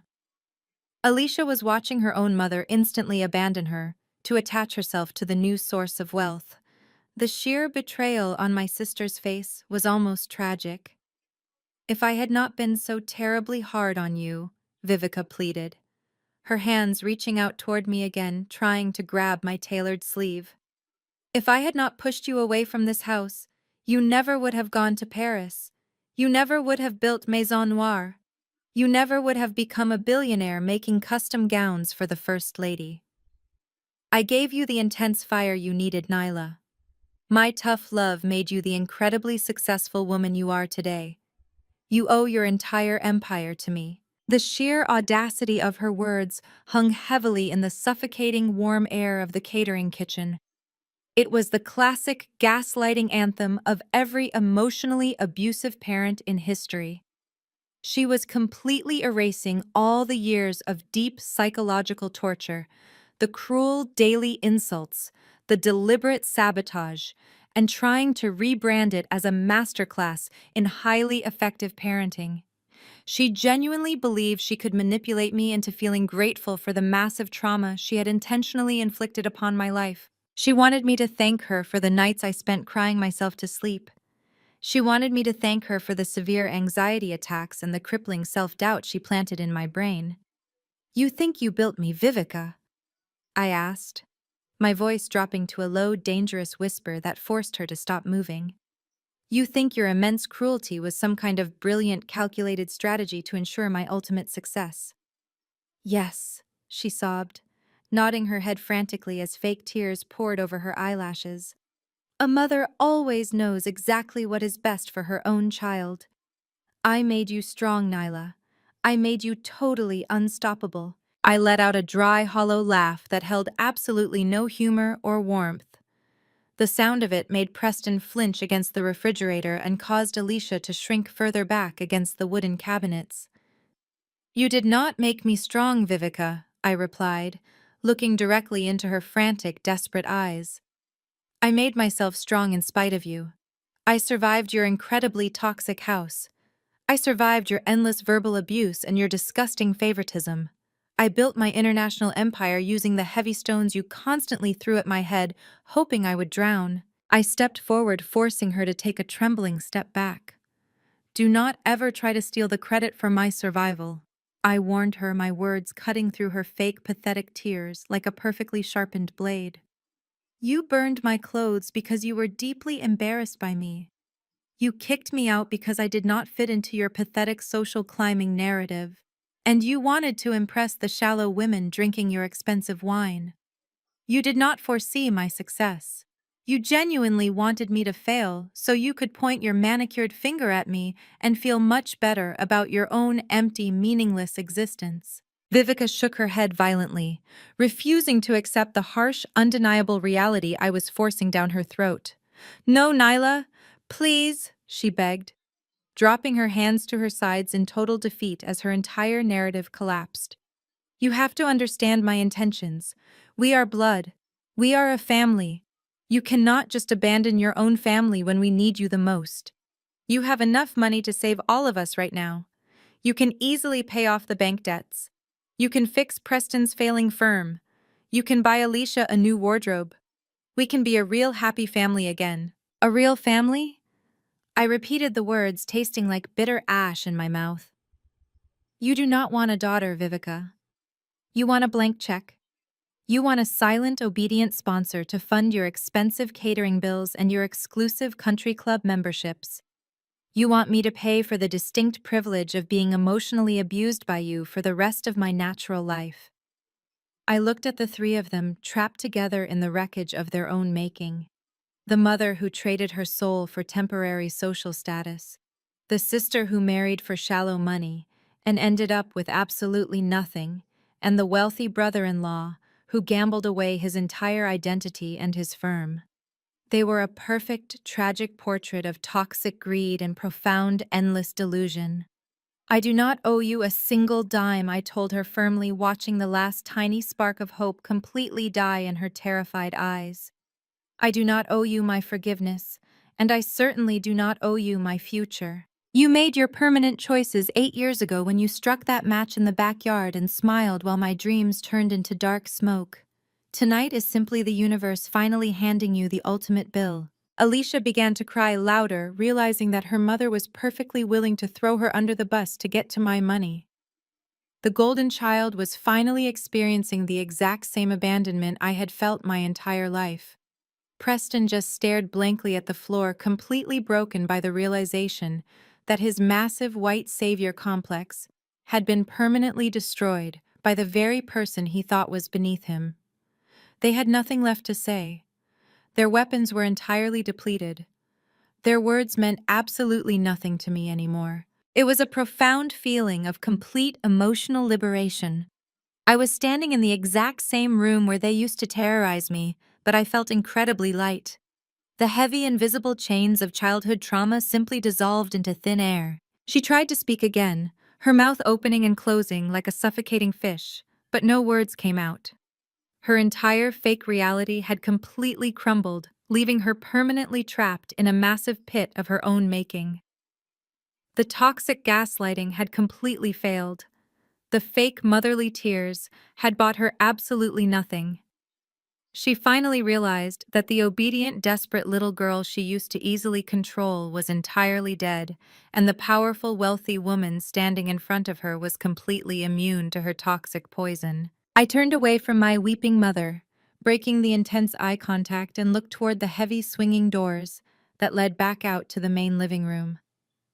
The muffled sounds of polite, affluent chatter and clinking crystal glasses were still floating through the thick wooden panels. The elite guests of Washington, D.C. were completely oblivious to the massive financial and emotional slaughter that had just occurred right behind those doors. But their blissful ignorance was about to be violently shattered. The climax I had promised, the ultimate public reckoning I had meticulously planned, was finally arriving right on schedule just on the other side of those walls. I turned my back on the pathetic scene in the kitchen, fully intending to walk out and wait for my grand finale in the main hall. But Preston was not finished. His fragile ego had been completely pulverized, and his twisted white savior complex was bleeding out all over the tile floor. In his desperate, twisted mind, he still needed to prove that he was physically and socially superior to me. He could not accept that a black woman, the outcast of the family, had utterly destroyed him in a matter of minutes. I heard the heavy squeak of his expensive leather shoes lunging across the kitchen floor before I actually felt him. Preston closed the distance between us in 2 massive strides, his face twisted into an ugly mask of pure, unadulterated hatred. He reached out with his large, sweaty hands and violently grabbed my left shoulder, his thick fingers digging painfully into the fine wool of my custom jacket. "You are not going anywhere, you arrogant little ghetto trash," Preston hissed, his breath hot and reeking of stale whiskey. "You think you can just march in here and buy my life? You think a fancy French title makes you equal to us? You are nothing but a diversity quota. You are just a street rat who got lucky playing the system, and you do not belong in this neighborhood or in this society." He yanked my shoulder hard, trying to physically spin me around and throw me toward the back service exit. "I am going to throw you out into the alley where you belong," he roared, his voice completely losing any trace of his polished Washington diplomat persona. "You are a stain on this family, and I am not going to let some ungrateful hood rat take away everything I have built. I will drag you out by your hair if I have to. Vivica gasped loudly, covering her mouth, but she did not step forward to stop him. She stood frozen near the marble island, watching the physical escalation with terrified eyes, but refusing to intervene. Alicia remained perfectly still on the floor, watching her husband physically assault her sister with a blank, dead expression on her face. They were entirely willing to let him use physical violence if it meant putting me back in my place and somehow miraculously saving their fake crumbling empire. I did not scream, and I did not panic. I did not give them the satisfaction of seeing me break down into tears. I simply planted my heels firmly into the floor, anchoring myself, and locked my gaze onto his pale, bloodshot eyes. The sheer, pathetic nature of his attack was almost comical to me now. This was the true face of his so-called old money pedigree. When his bank accounts dried up, and his fake intellect failed him, he immediately reverted to the lowest, most primitive form of aggression, throwing around racial classist microaggressions, and using his physical size to intimidate a woman. "Take your hand off me, Preston," I commanded, my voice dropping an octave, incredibly calm, but laced with pure lethal intent. "I am going to give you exactly 3 seconds to remove your sweaty fingers from my jacket before I ruin whatever is left of your pathetic existence." He laughed, a harsh barking sound that echoed off the stainless steel appliances and the high ceiling. "You do not give the orders here," he spat, tightening his grip on my shoulder until it actually started to ache. "I do not care who you think you are out in Europe. In this city, I am the one with all the power. I will have you completely destroyed. I will call my elite political contacts and have your little fashion brand investigated for fraud. You are absolutely nothing compared to me and my family legacy." One, I counted softly, completely ignoring his manic, desperate threats. "You think you are so incredibly smart, Nyla?" He continued, practically spitting in my face as his grip grew tighter and his face turned a deeper shade of red. "You think you won because you bought some bad debt from a bank? I will tie you up in civil court for the next 10 years. I will personally bleed you dry with endless legal fees until you are back to digging through charity bins in the slums." "2," I whispered, my eyes narrowing as I prepared to physically defend myself, shifting my weight slightly to break his aggressive hold. But I never got the chance to say 3.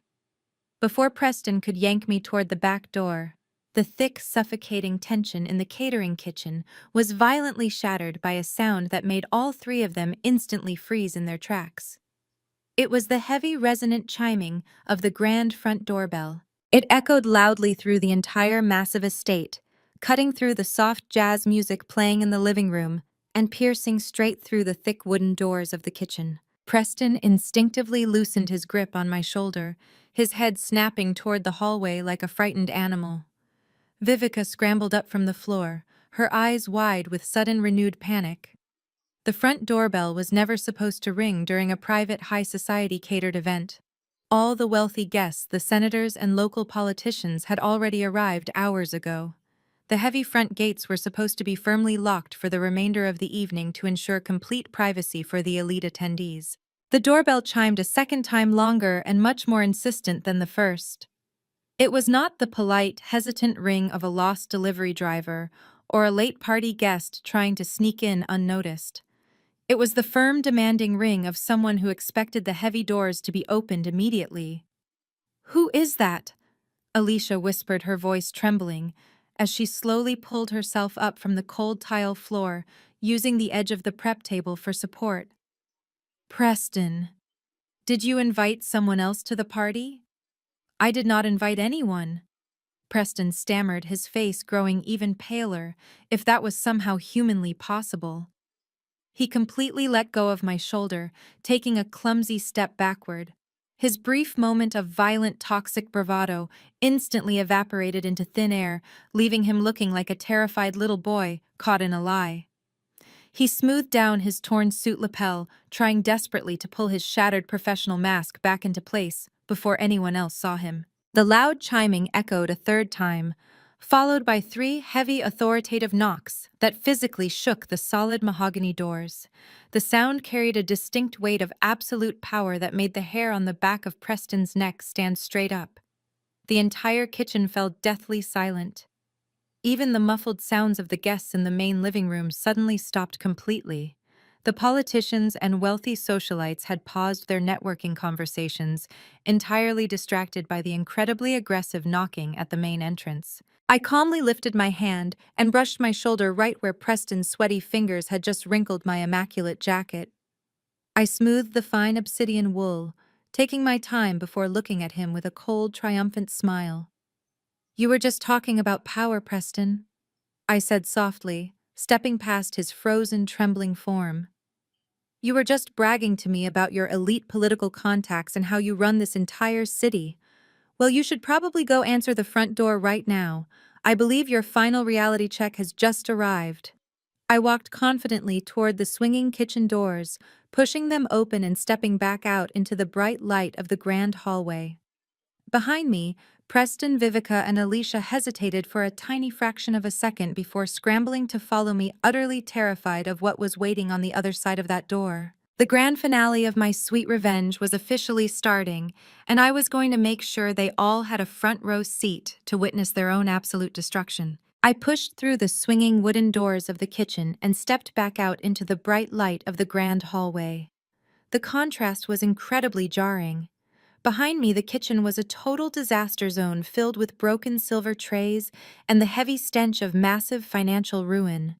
But out here in the grand foyer, the soft jazz music was still playing, and the crystal chandeliers were still casting a warm golden glow over the expensive imported rugs.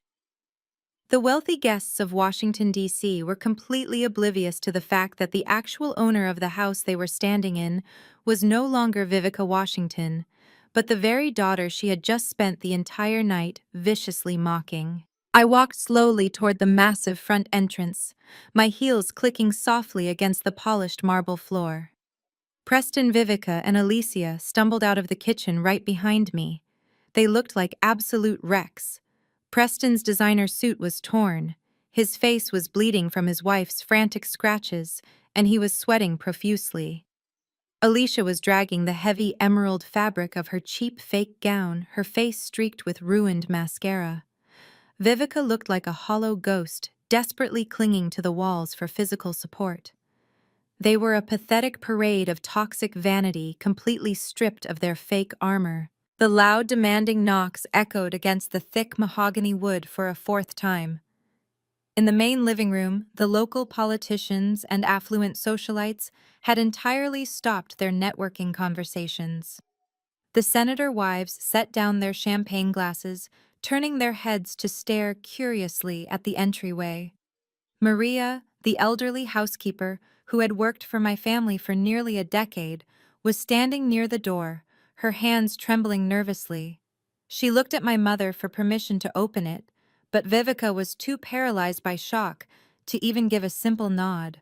"Open the door, Maria," I instructed, my voice calm and perfectly clear, carrying across the quiet foyer. "It is completely fine." Maria hesitated for a fraction of a second, her eyes darting toward my mother. But when Vivica said absolutely nothing, the housekeeper slowly turned the heavy brass handle and pulled the double doors inward. A rush of crisp, cold night air swept into the warm, heavily perfumed hallway. Preston suddenly stood up a little straighter, aggressively wiping the sweat from his forehead. His massive ego was desperately trying to resuscitate itself.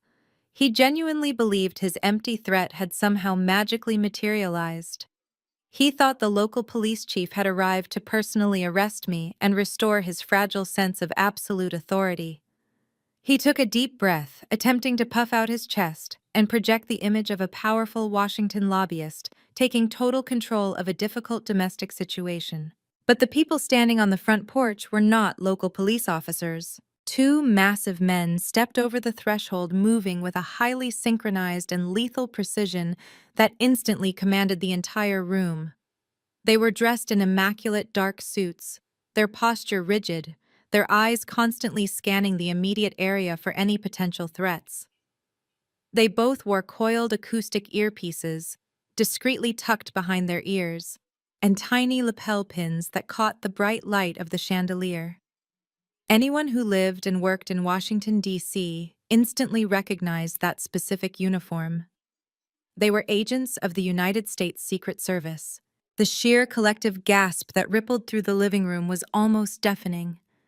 Local senators and wealthy corporate donors instinctively took a step back, their political instincts immediately kicking in. The presence of the Secret Service at a private residential watch party meant only one thing. Someone of immense federal importance was standing right outside.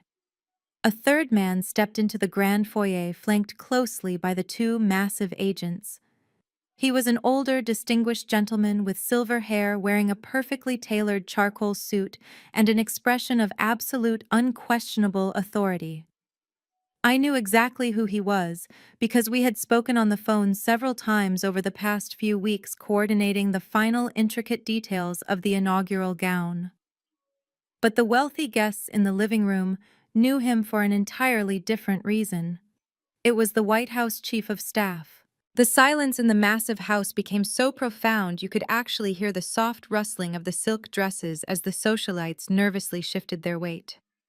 The local politicians who had spent the entire night bragging about their minor regional influence were completely dwarfed by the arrival of one of the most powerful men in the entire federal government. The Chief of Staff did not attend random suburban watch parties. His presence was a massive tectonic shift in the social hierarchy of the room. Preston completely misread the entire situation.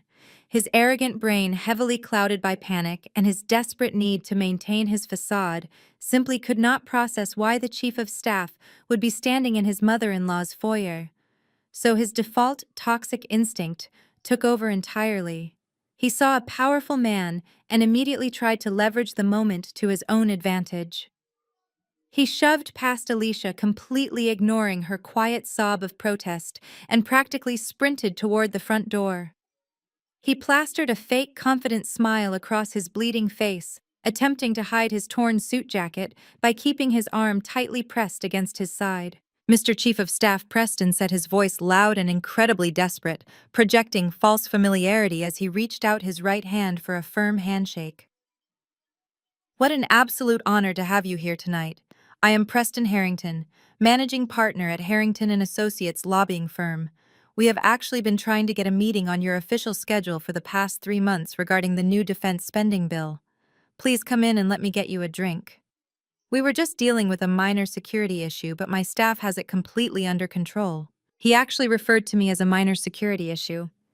Even in the face of his own absolute destruction, he still tried to play the role of the benevolent, wealthy homeowner, protecting his elite guests from the crazy trespasser. He stood there with his hand extended, waiting for the powerful man to validate his existence and completely ignore my presence. The Chief of Staff stopped walking. He did not smile. He did not reach out to shake Preston's desperately extended hand. He simply looked at the bleeding, sweating lobbyist with an expression of mild disgust, as if Preston were a highly unpleasant insect that had just crawled across his expensive shoes.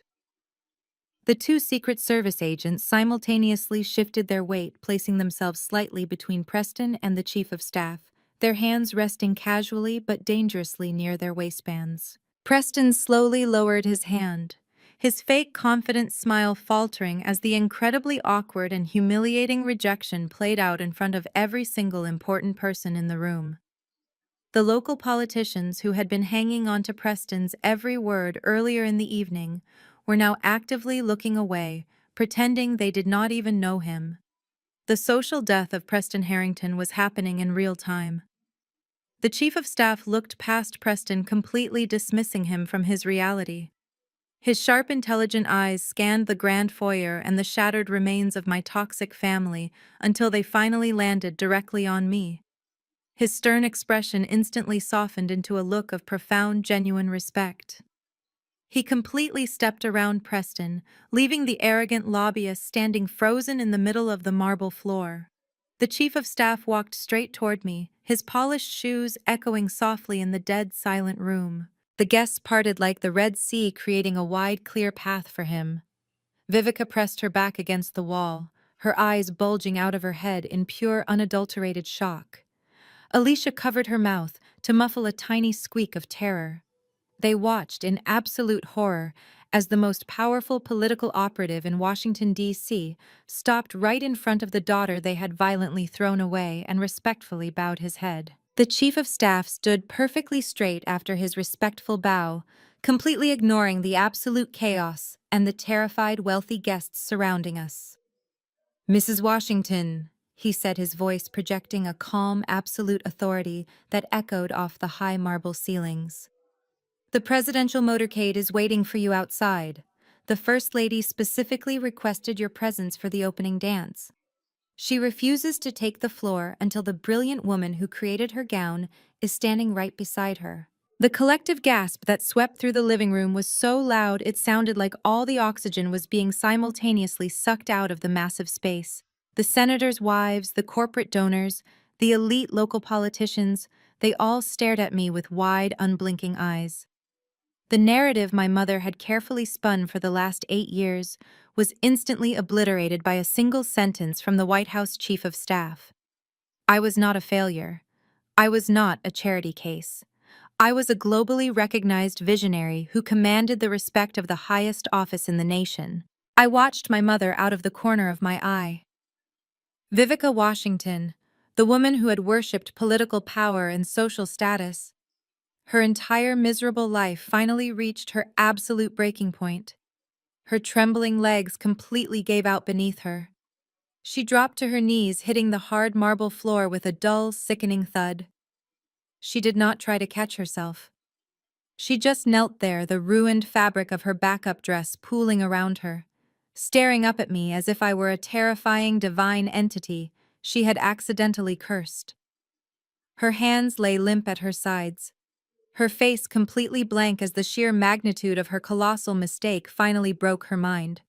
She had thrown away the one daughter who could have given her everything she ever dreamed of. Alicia was leaning heavily against the grand staircase, her face buried in her hands, weeping silently. The golden child was completely overshadowed, permanently eclipsed by the sister she had spent her entire life trying to destroy. The massive $15,000 fake emerald dress suddenly looked exactly like what it was, a cheap, pathetic costume worn by a woman playing pretend.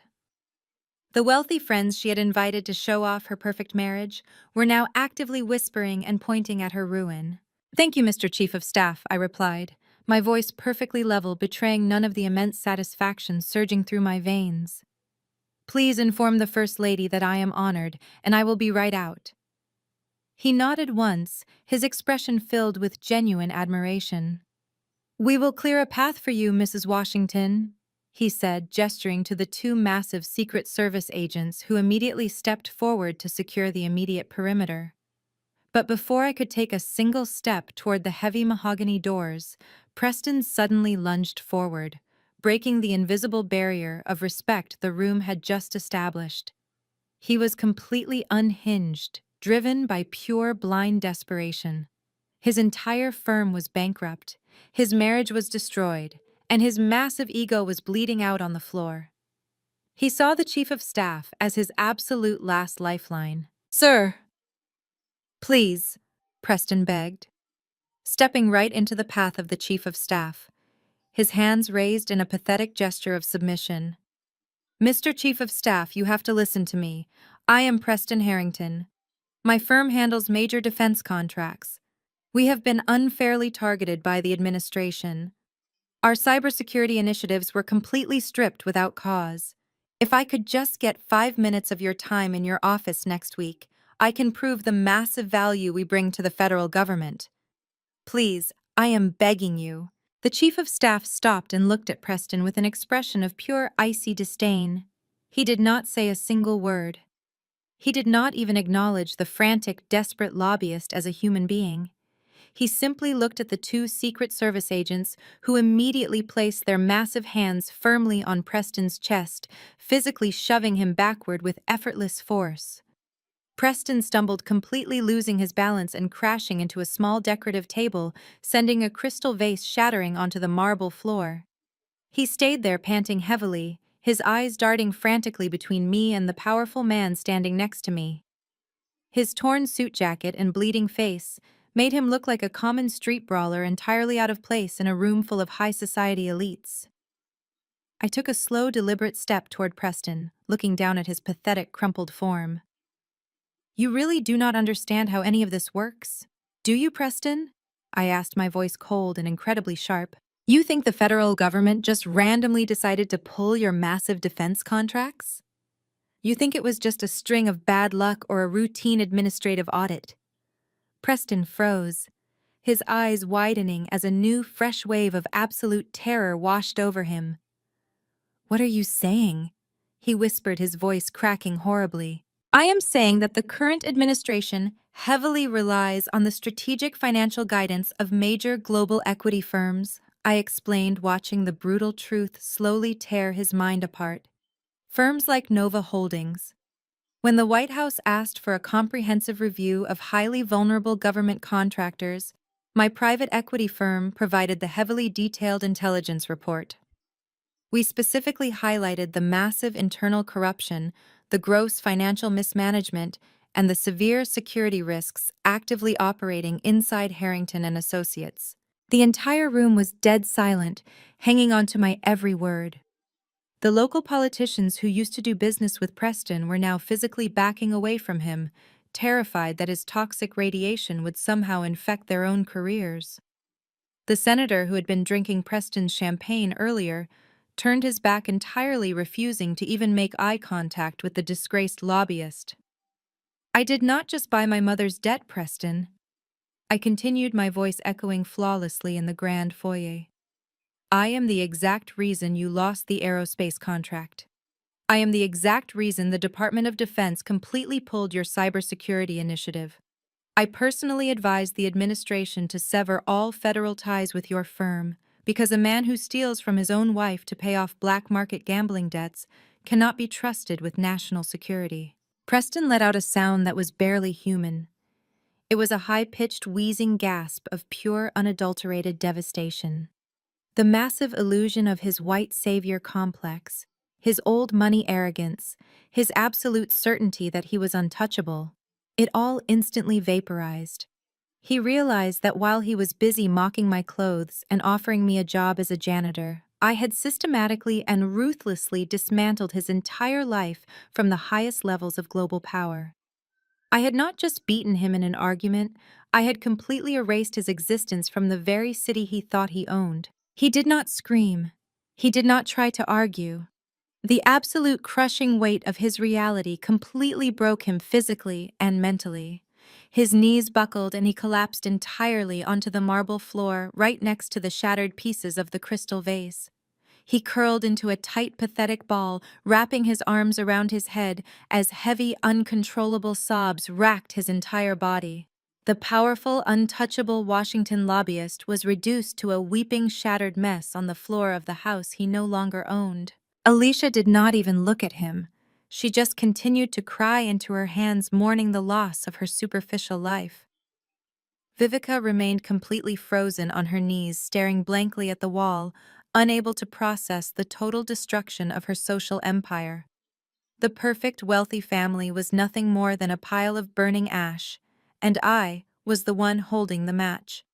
They had spent their entire lives trying to make me feel small and insignificant, but in the end, their own greed and vanity had done all the heavy lifting. They had dug their own graves, and I simply refused to pull them out. The chief of staff gently gestured toward the open front doors, where the imposing black SUV of the presidential motorcade was idling on the circular driveway. I nodded and took a single step forward, but before I could completely cross the marble floor, I felt a weak, desperate hand grasp the fabric of my sleeve. It was my mother. Vivica had somehow managed to crawl up from the floor, her face a ruined mask of smeared makeup and absolute panic.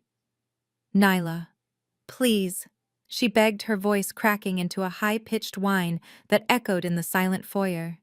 "My beautiful daughter, my brilliant girl, please do not leave me here like this. Take me with you to the inaugural ball. I am your mother.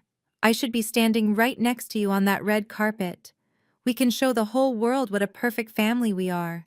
I can help you navigate the press, Nyla. I know all the right people. Please, just let me come with you."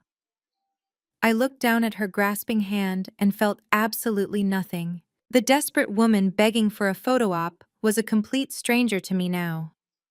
I did not pull my arm away immediately. I just looked into her empty, terrified eyes and let the silence stretch out until she was forced to drop her hand in pure shame. I turned to the two massive Secret Service agents standing near the doorway. "Gentlemen," I said softly, "there is exactly one item of actual value in this entire estate. It is sitting in the far corner of the damp basement. It is a rusted vintage Singer sewing machine that belonged to my late grandmother. Please retrieve it and place it in the trunk of my vehicle." One of the agents immediately nodded and briskly walked down the hall toward the basement stairs, completely ignoring the horrified stares of the local politicians. Vivica looked at me in total confusion, her mind unable to comprehend why a billionaire fashion designer would want a worthless piece of rusted metal. "A sewing machine," she whispered, her voice hollow. "Nyla, why do you want that old piece of junk? You own a global fashion house. You own this entire estate."